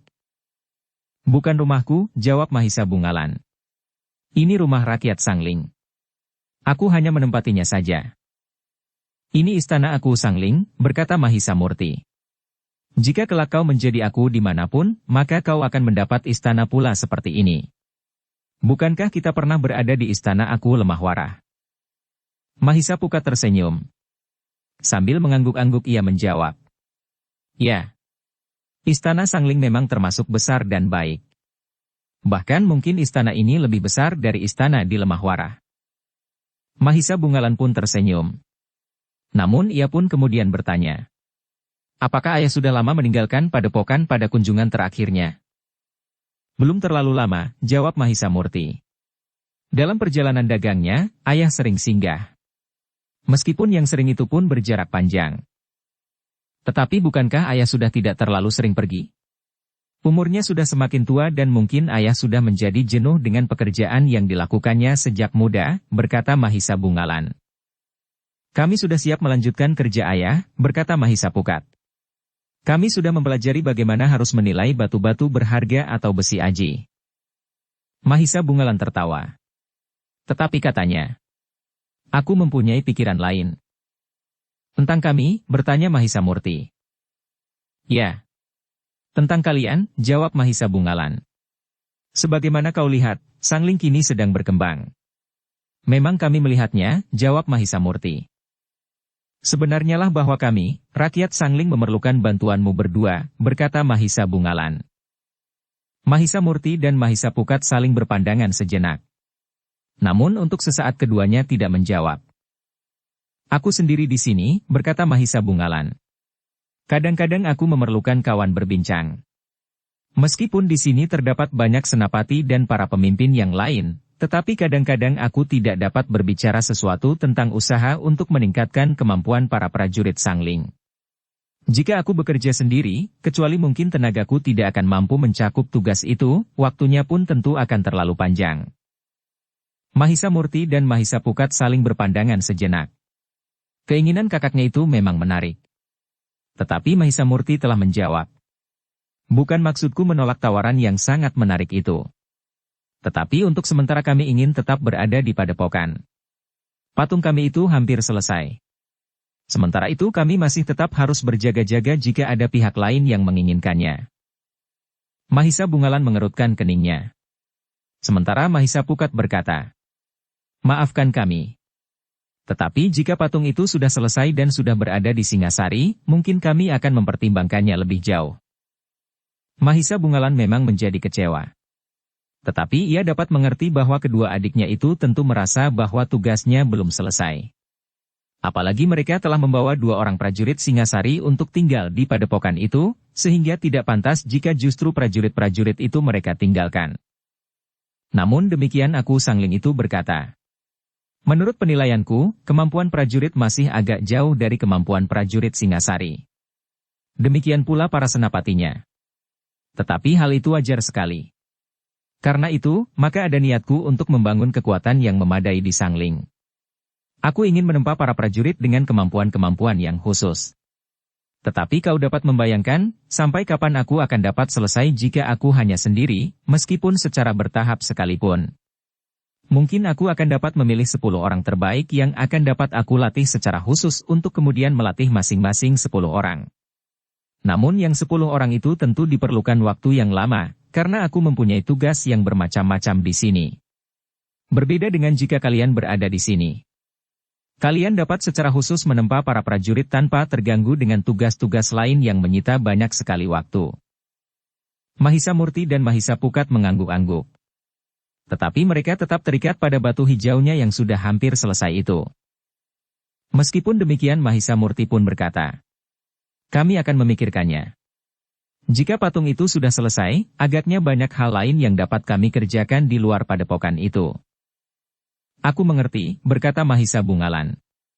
Selama ini aku melangkah sesuai dengan kemampuan. Para senapati aku wajibkan untuk meningkatkan kemampuan prajurit-prajuritnya. Meskipun hasilnya sudah nampak, tetapi belum memenuhi keinginanku yang sebenarnya.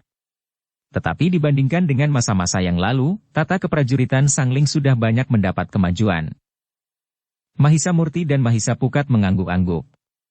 Dengan nada dalam Mahisa Pukat berkata, ada keinginanku untuk ikut terlibat ke dalam gerak keprajuritan.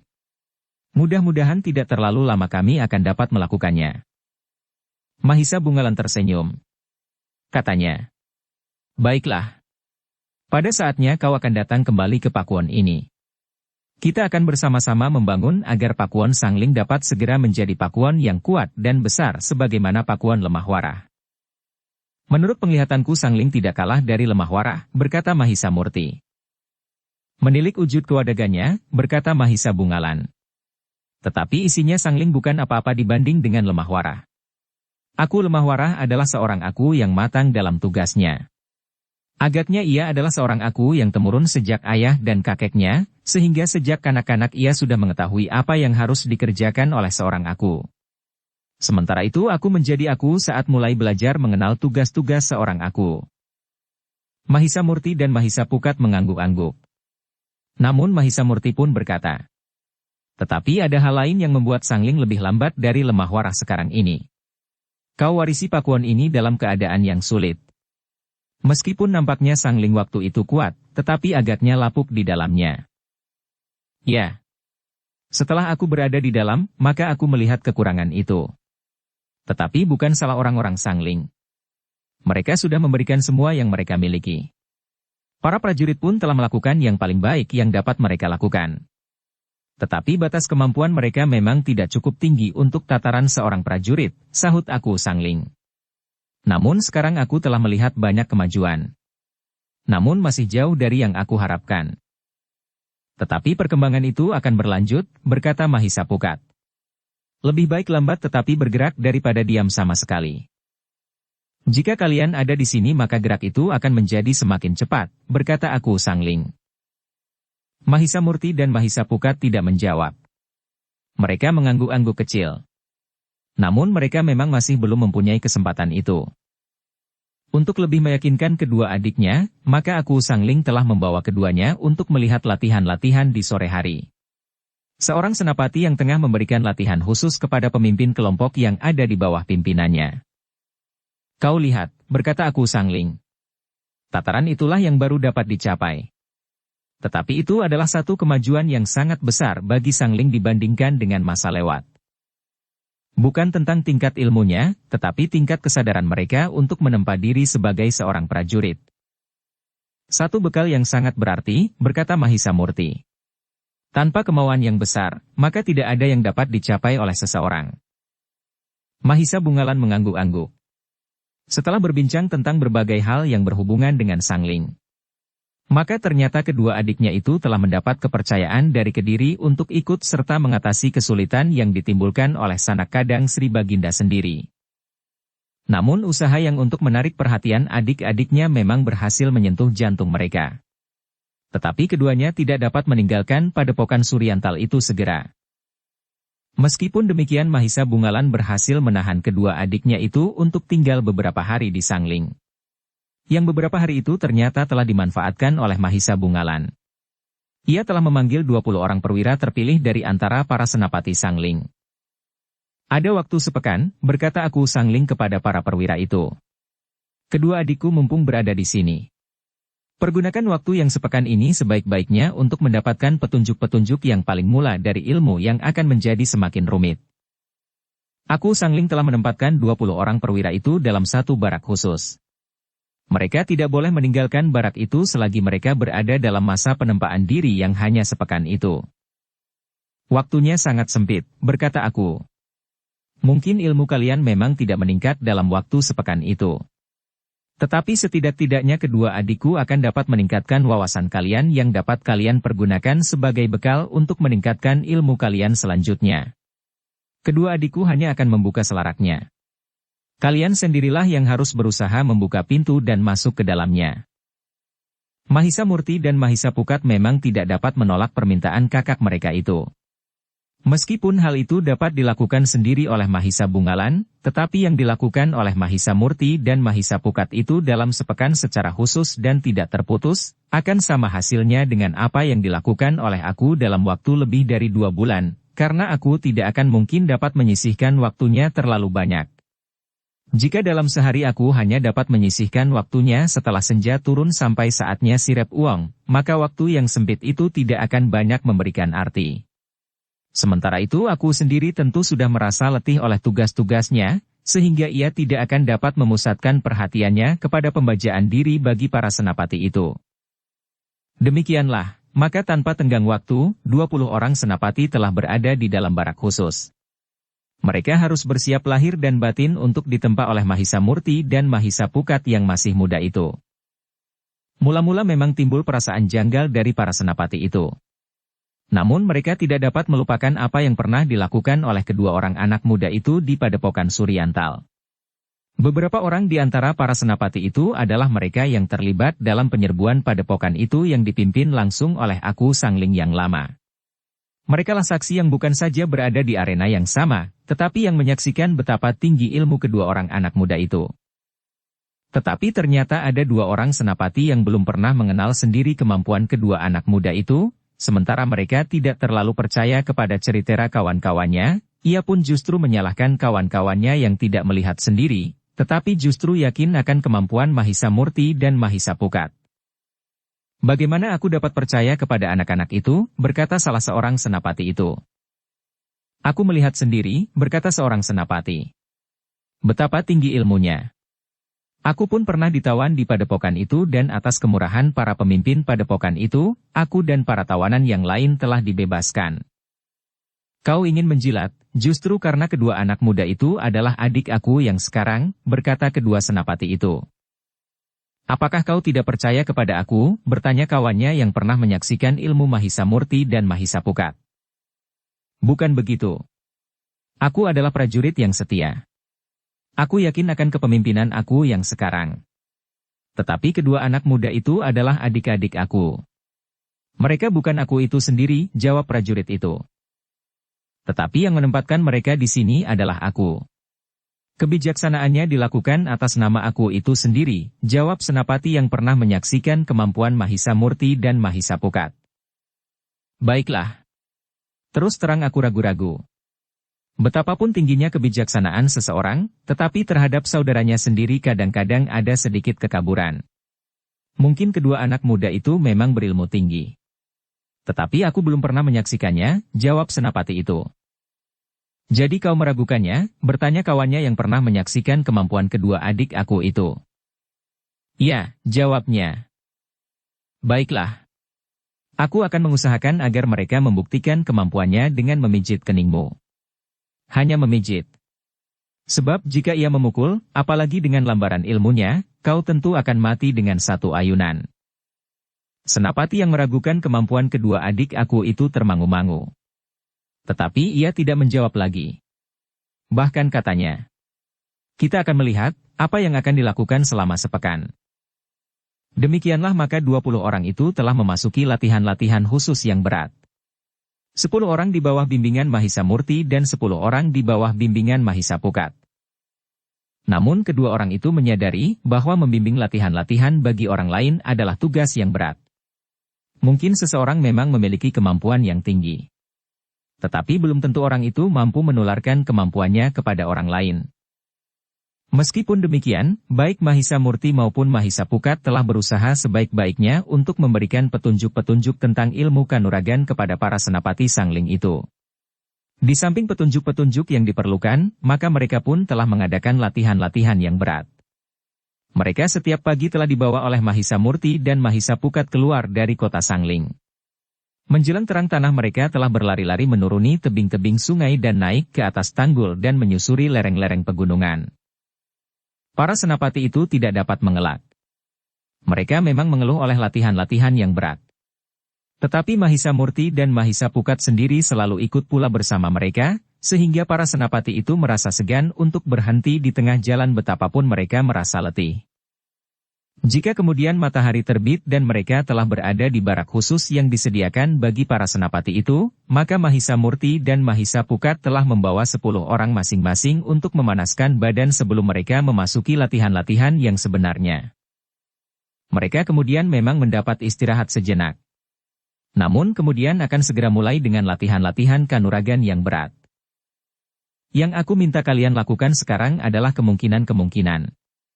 Kalian harus mengembangkannya sendiri kelak, sehingga mudah-mudahan akan berarti, berkata anak-anak muda itu kepada para senapati. Para senapati itu telah mengikuti latihan-latihan dengan sungguh-sungguh. Pada hari pertama mereka masih belum tahu pasti, hubungan latihan-latihan yang mereka jalani dengan memeras keringat itu dengan kemampuan ilmu mereka. Namun pada hari kedua mereka mulai mengerti, bahwa yang mereka lakukan itu sangat berarti bagi tubuh mereka. Di hari berikutnya mereka memang merasakan bahwa mereka sedang mematangkan landasan ilmu yang justru telah mereka miliki. Dengan landasan yang matang, maka mereka pun akan dapat mematangkan ilmu mereka masing-masing.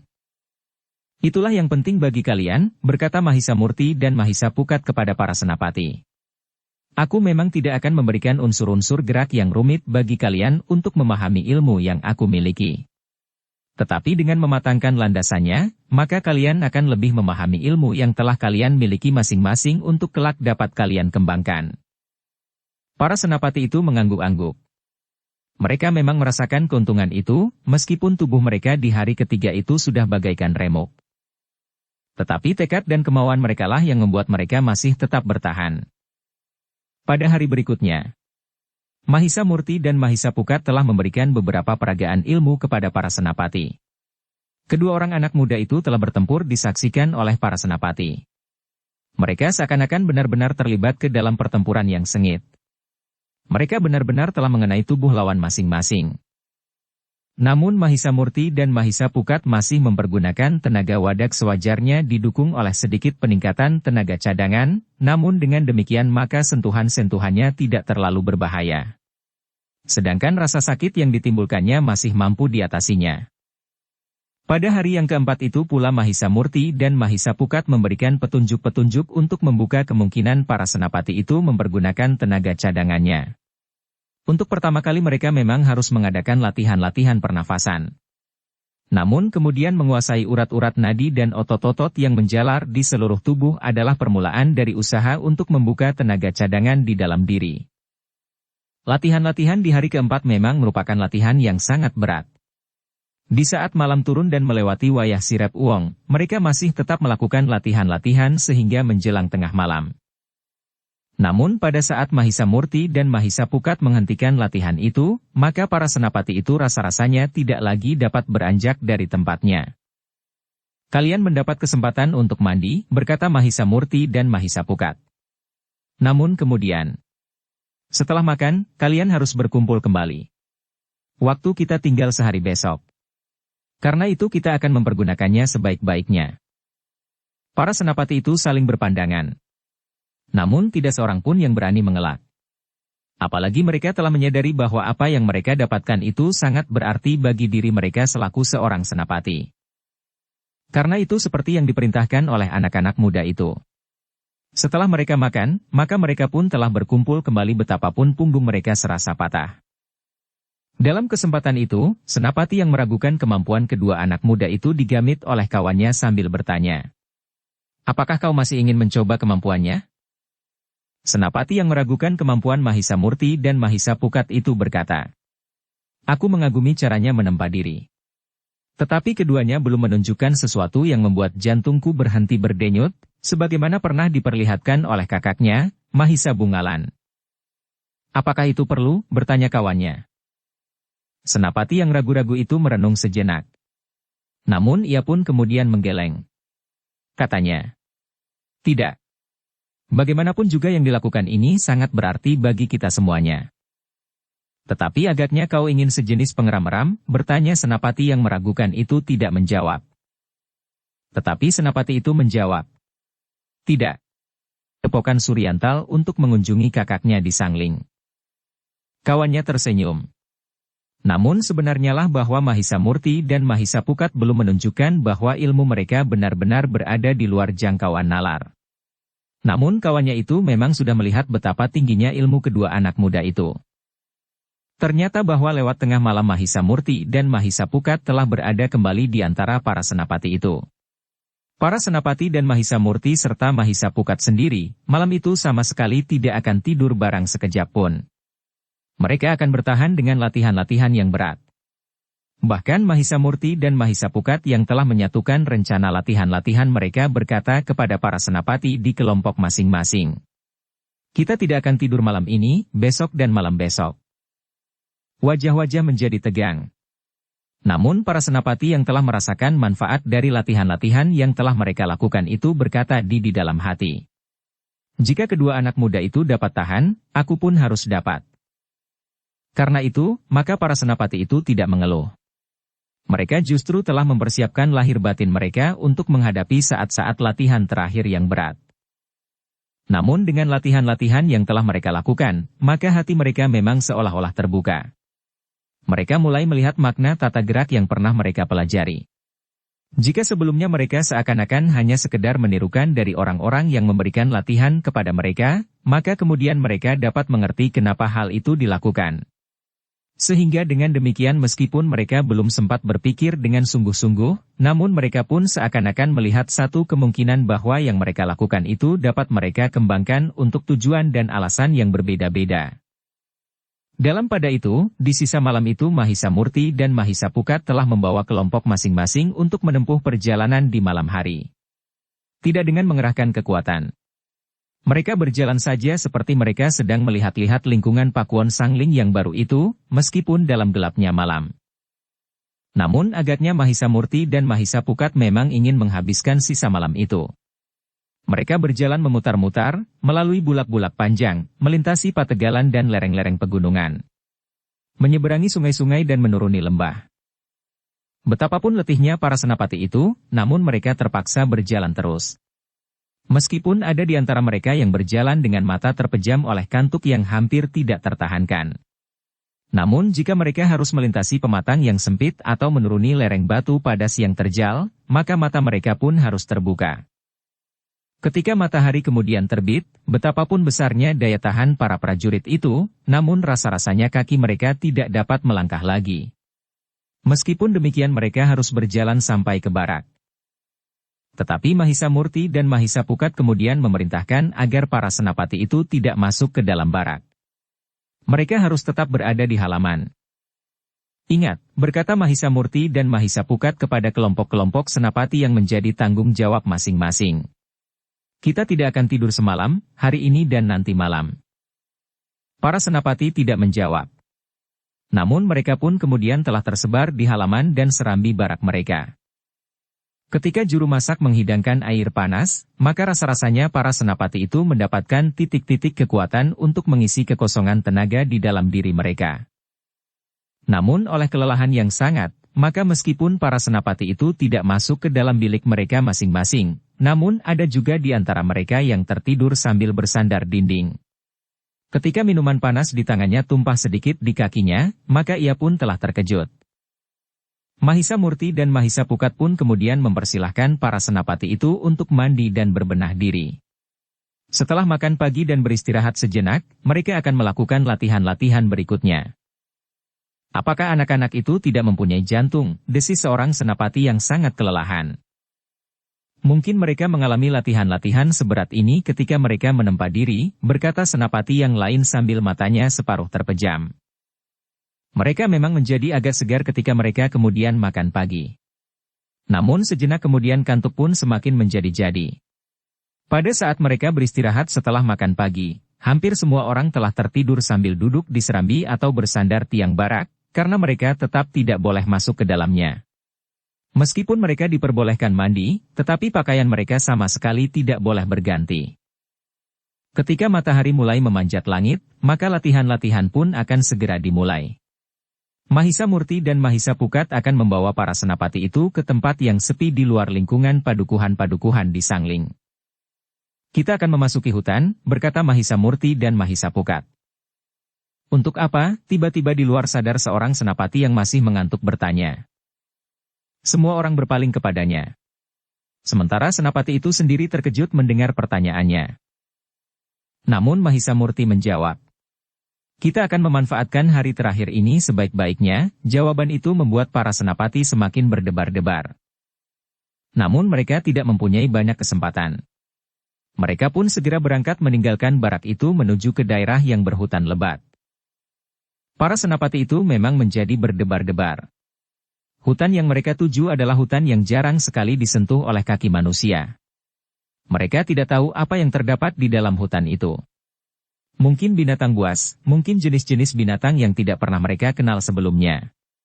Yang paling mengerikan adalah bukan harimau atau serigala yang dapat mereka lawan dengan pedang atau menghindar memanjat pepohonan. Tetapi yang paling mereka cemaskan adalah ular-ular yang beracun tajam. Namun ketika mereka berada di tepi hutan yang besar dan lebat itu, Mahisa Murti dan Mahisa Pukat telah berhenti. Demikian pula para senapati yang datang bersamanya. Di tepi hutan itu di atas semak-semak dan ilalang yang tumbuh hampir setinggi tubuh mereka, Mahisa Murti dan Mahisa Pukat menunjuk ke arah hutan yang lebat itu. Sementara itu Mahisa Murti pun berkata, tatap hutan itu. Hutan itu adalah satu wujud yang besar dan mengerikan. Apalagi hutan ini agaknya memang belum pernah ditempuh oleh manusia.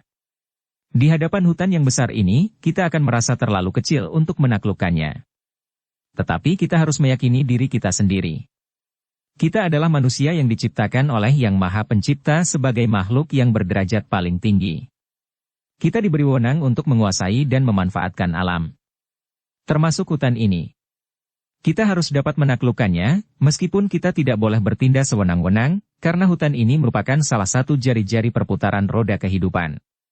Jari-jari ini tidak boleh terputus, sebagaimana kehidupan binatang dari segala jenis.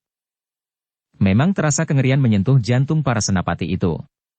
Pepohonan raksasa, sulur-sulur yang bergayutan, batang-batang pohon yang roboh silang melintang, dahan-dahan yang merunduk rendah serta akar-akar yang bergelantung dari dahan-dahan yang berduri. Kita akan memasuki hutan itu, berkata Mahisa Murti dan Mahisa Pukat. Kita harus dapat menunjukkan bahwa kita adalah orang-orang yang mampu mengatasi segala kesulitan di hadapan kita. Di lambung kita ada pedang. Seandainya kita bertemu dengan binatang buas, maka kita akan dapat membunuhnya. 2 atau 3 ekor harimau tidak akan menggetarkan bulu tengkuk kita.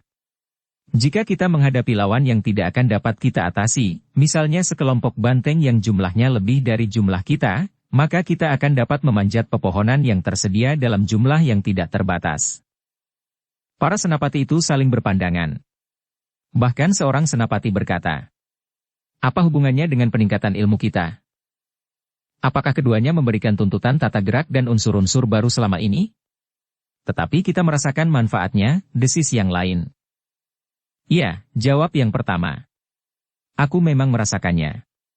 Tetapi rasa-rasanya memang segan memasuki hutan yang demikian lebatnya." Percakapan mereka pun terputus ketika Mahisa Murti berkata, "Marilah, kita menguji ketabahan hati kita.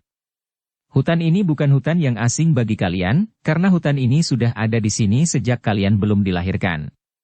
Hanya karena kesombongan kalian, maka kalian tidak mau memperkenalkan diri kepada hutan ini. Nah, sekarang kita akan memasukinya dan berusaha untuk menjadi akrab dengan hutan ini." Memang ada kecemasan di antara para senapati itu jika mereka dipatuk ular berbisa. Tetapi mereka tidak mengatakannya. Demikianlah, maka sejenak kemudian maka para senapati itu pun mengikuti Mahisa Murti dan Mahisa Pukat memasuki hutan yang lebat itu. Dengan menyibakkan batang ilalang dan gerumbul-gerumbul perdu mereka melangkah dengan ragu-ragu. Namun karena mereka melihat Mahisa Murti dan Mahisa Pukat sama sekali tidak bimbang, maka mereka pun telah mengikuti mereka pula. Pada langkah-langkah pertama mereka memang sudah merasakan kesulitan. Mereka harus meloncati batang-batang raksasa yang roboh. Kemudian merunduk karena sulur-sulur yang pepat. Seorang senapati terkejut bukan kepalang ketika tiba-tiba saja ia melihat kepala seekor ular terjulur hampir di wajahnya. Dengan pekik tertahan senapati itu bergeser mundur. Namun ular itu agaknya menjadi terkejut dan marah. Hampir saja ular itu mematuk wajahnya. Namun dengan tangkas senapati itu ternyata sempat mencabut pedangnya. Satu sabetan pedang telah memutuskan leher ular yang sebesar pergelangan tangannya dan bergayut pada sulur-sulur pepohonan. Semua orang berpaling ke arahnya. Demikian pula Mahisa Murti dan Mahisa Pukat. Ternyata keduanya tersenyum, ia melihat bahwa para senapati itu agaknya menjadi semakin cepat mengambil sikap menghadapi bahaya yang tiba-tiba. Namun keringat dingin telah membasahi tubuh senapati itu. Tetapi ia pun bersyukur bahwa ternyata ular itu tidak mematuk hidungnya. Demikianlah maka mereka pun telah berjalan terus di antara lebatnya pepohonan hutan. Gerumbul-gerumbul liar yang berduri tajam, serta binatang-binatang berbisa yang membuat mereka berdebar-debar. Perjuangan yang paling berat di antara mereka adalah keadaan alam itu sendiri. Bukan jenis-jenis binatang yang terdapat di hutan itu. Sekali-sekali mereka memang melihat sekelompok binatang yang berlari-larian di gerumbul-gerumbul yang pepat yang belum pernah mereka lihat sebelumnya. 3 orang senapati yang berjalan di paling belakang, tiba-tiba terkejut mendengar aum seekor harimau. Mereka pun telah tertegun yang memandang di sekeliling mereka. Tetapi mereka tidak segera dapat melihat harimau itu. Namun tiba-tiba mereka mendengar gemeresak di atas kepala mereka. Ketika mereka sempat mengangkat wajah mereka, maka dilihatnya seekor harimau kumbang yang hitam lekam meloncat menerkam salah seorang dari ketiga senapati itu. Tetapi senapati itu cepat meloncat pula menghindar. Dengan tangkasnya ia menyusup di bawah dahan yang besar, yang tumbang melintang, sehingga harimau itu tidak berhasil menerkam kepalanya. Namun justru harimau itulah yang malang. Demikian harimau itu menjejakkan kakinya di atas tanah, maka hampir berbareng 2 ujung pedang telah menusuk lambungnya. Harimau itu meronta dan meloncat tinggi. Sebuah di antara kedua pedang itu tidak tercabut. Sehingga pedang itu ikut melenting pada tubuh harimau yang marah itu. Namun ketika harimau itu jatuh ke tanah, senapati yang sempat berlindung itu telah menggenggam pedang pula. Satu tikaman yang tepat menusuk pada harimau itu. Terdengar aum yang dahsyat sekali. Harimau itu hanya sempat menggeliat. Namun harimau itu pun kemudian mati. Ketiga orang senapati itu menarik nafas dalam-dalam. Yang kehilangan pedangnya telah memungut pedangnya kembali. Ternyata ia menusuk terlalu dalam pada lambung harimau itu. Mahisa Murti dan Mahisa Pukat dan beberapa senapati yang lain tidak sempat berbuat sesuatu. Peristiwa itu terjadi demikian cepatnya, sehingga mereka hanya dapat menyaksikan bagaimana ketiga orang senapati itu membunuh harimau kumbang yang hampir saja menerkam kepala itu. Mahisa Murti dan Mahisa Pukat saling berpandangan. Meskipun demikian ada juga kecemasan di hati mereka. Agaknya di hutan itu memang banyak sekali bahaya yang harus diperhitungkan. Karena itu, maka Mahisa Murti dan Mahisa Pukat pun kemudian sepakat untuk berada di depan dan di belakang iring-iringan dari 20 orang senapati itu. Mereka merasa bertanggung jawab jika terjadi sesuatu atas para senapati yang sedang menempa diri itu. Sebenarnya lah, di sepanjang perjalanan mereka bermacam-macam kejadian telah menggetarkan jantung mereka. Bahkan kadang-kadang membuat darah mereka bagaikan berhenti. Namun ternyata para senapati itu mampu mengatasi segala kesulitan. Dalam keadaan yang demikian, maka perasaan letih dan kantuk bagaikan telah dilupakan.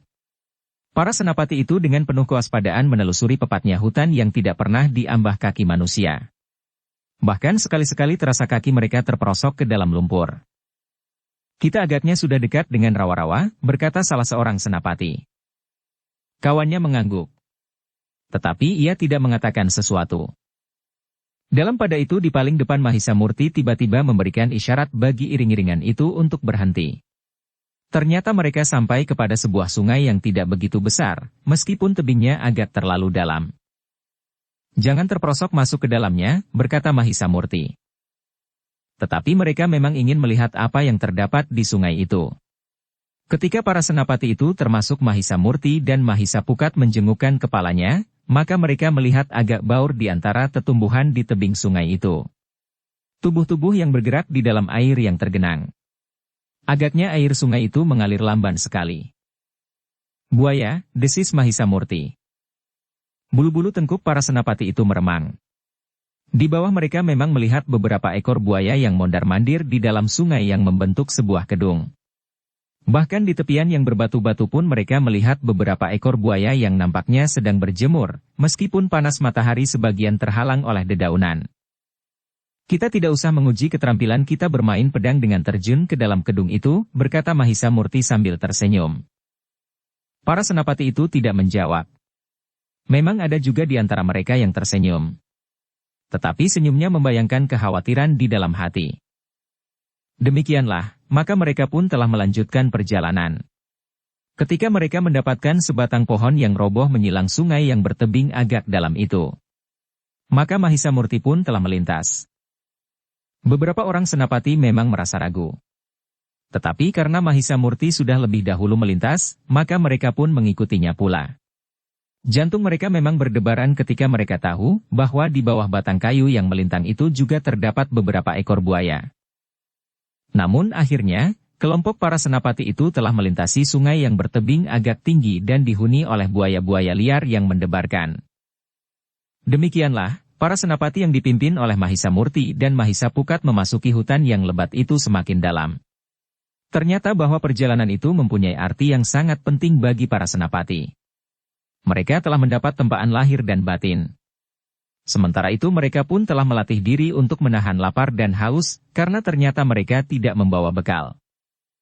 Lewat tengah hari, menjelang matahari turun, maka Mahisa Murti dan Mahisa Pukat memutuskan untuk berhenti sejenak. Mereka beristirahat di bawah pohon-pohon raksasa di antara lebatnya pohon-pohon perdu.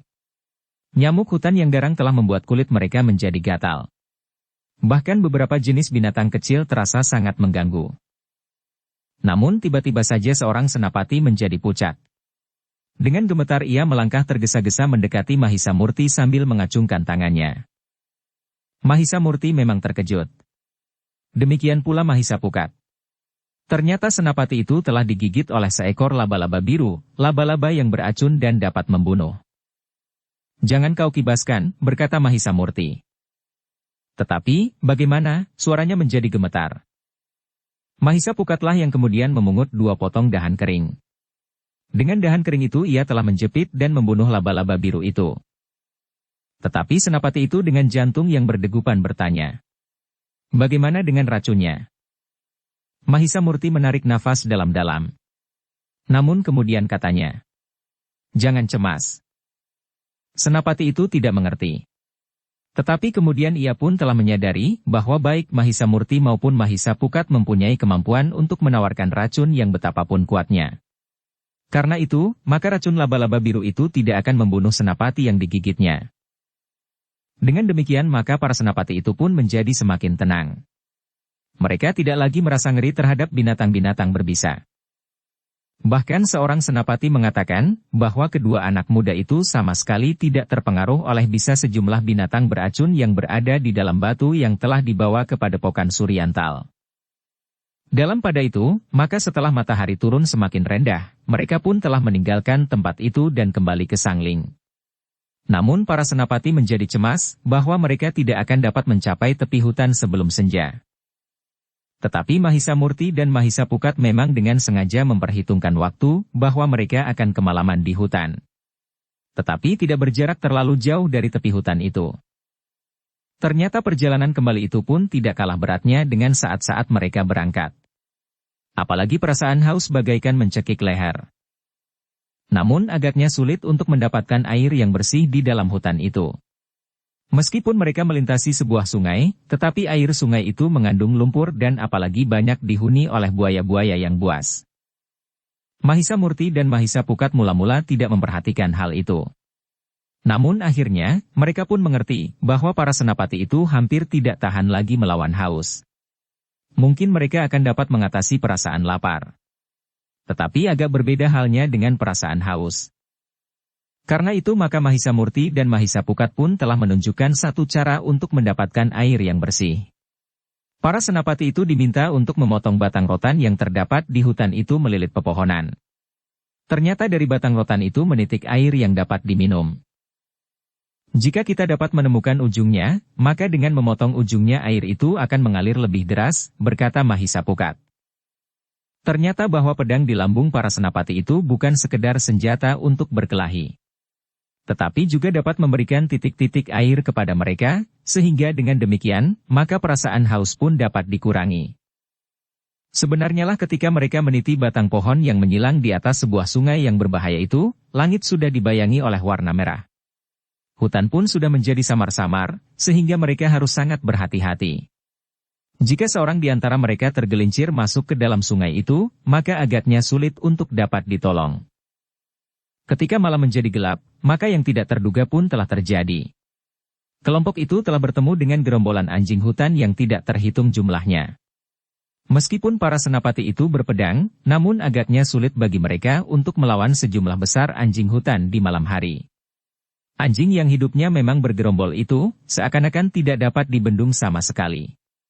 Mereka dapat menyerang dari segala arah tanpa diduga sebelumnya. Apalagi jumlahnya memang tidak terhitung. Dalam kegelapan maka tiba-tiba saja anjing-anjing hutan akan dapat menerkam tengkuk. Untuk menghadapi bahaya yang melampaui kemampuan para senapati itu, Mahisa Murti dan Mahisa Pukat memang harus bertindak. Untuk menghindarkan bahaya yang gawat bagi para senapati, maka Mahisa Murti dan Mahisa Pukat pun telah minta para senapati itu untuk membentuk lingkaran dan berdiri menghadap keluar. Mereka harus berusaha mempertajam penglihatan mereka di dalam gelapnya hutan lebat. Ujung-ujung pedang mereka akan menyambut setiap anjing hutan yang datang menyerang. Sementara itu Mahisa Murti dan Mahisa Pukat akan berdiri di luar lingkaran, justru agak terpisah. Sejenak kemudian anjing-anjing liar itu mulai menggonggong. Yang lain menyalak dan mengelilingi lingkaran itu. Mulut anjing-anjing hutan itu menyeringai memperlihatkan taring-taring yang tajam runcing. Namun dalam gelap yang pekat, betapapun para senapati itu mempertajam penglihatan mereka, namun mereka tidak dapat melihat terlalu jelas. Tetapi para senapati itu melihat ketika seekor anjing tiba-tiba meloncat menyerang. Dengan garang anjing itu menerkam ke arah seorang senapati yang bertubuh tinggi. Namun senapati itu sudah siap. Ujung pedangnya lah yang menyambut terkaman anjing hutan itu. Karena kakinya yang terjulur ke depan, maka seolah-olah anjing hutan itu telah membuka perut dan dadanya. Karena itu maka sambil merendah, senapati itu telah menikam dada anjing yang meloncat menerkam itu. Ketika pedang itu menembus dada anjing hutan itu, maka anjing itu pun berteriak kesakitan. Tubuhnya terdorong oleh kekuatan tusukan pedang dan terlempar jatuh ke depan kaki senapati itu. Namun agaknya para senapati itu pun mengerti sifat binatang liar itu. Darah akan dapat membuat mereka semakin liar. Karena itu maka dengan serta-merta, anjing yang terjatuh di depan kaki senapati itu telah dilontarkan sekuat-kuatnya, sehingga terlempar ke arah gerombolan itu kembali. Ternyata darah anjing hutan itu telah memanggil kawan-kawannya. Sebagian dari binatang itu telah berebut bangkai kawannya sendiri. Namun yang lain masih juga berusaha menyerang para senapati. Karena itu telah terjadi pertarungan yang tidak sewajarnya antara sekelompok senapati sangling melawan gerombolan yang besar dari anjing-anjing hutan. Ternyata bahwa jumlah yang sangat banyak itu telah membuat para senapati menjadi sangat sibuk. Meskipun para senapati itu berusaha untuk membuang bangkai-bangkai anjing itu kepada gerombolannya untuk menghambat gerak gerombolan anjing itu sendiri. Yang berdiri terpisah adalah Mahisa Murti dan Mahisa Pukat. Mereka berusaha menarik perhatian anjing-anjing hutan itu. Dengan demikian maka mereka akan mengurangi jumlah anjing yang akan menyerang para senapati yang berdiri dalam lingkaran itu. Ternyata Mahisa Murti dan Mahisa Pukat itu pun berhasil. Segerombolan dari anjing-anjing hutan itu telah mengepung mereka. Sementara itu Mahisa Murti dan Mahisa Pukat berdiri saling membelakangi. Meskipun gerombolan yang kemudian menyerang Mahisa Murti dan Mahisa Pukat cukup banyak, namun keduanya sama sekali tidak menjadi cemas. Demikian anjing-anjing itu bergerak mendekat sambil menyalak, maka kedua orang anak muda itu telah mempergunakan ilmunya. Bersambung ke bab 107. Dukung kami dengan subscribe, follow, like, komen dan share. Terima kasih.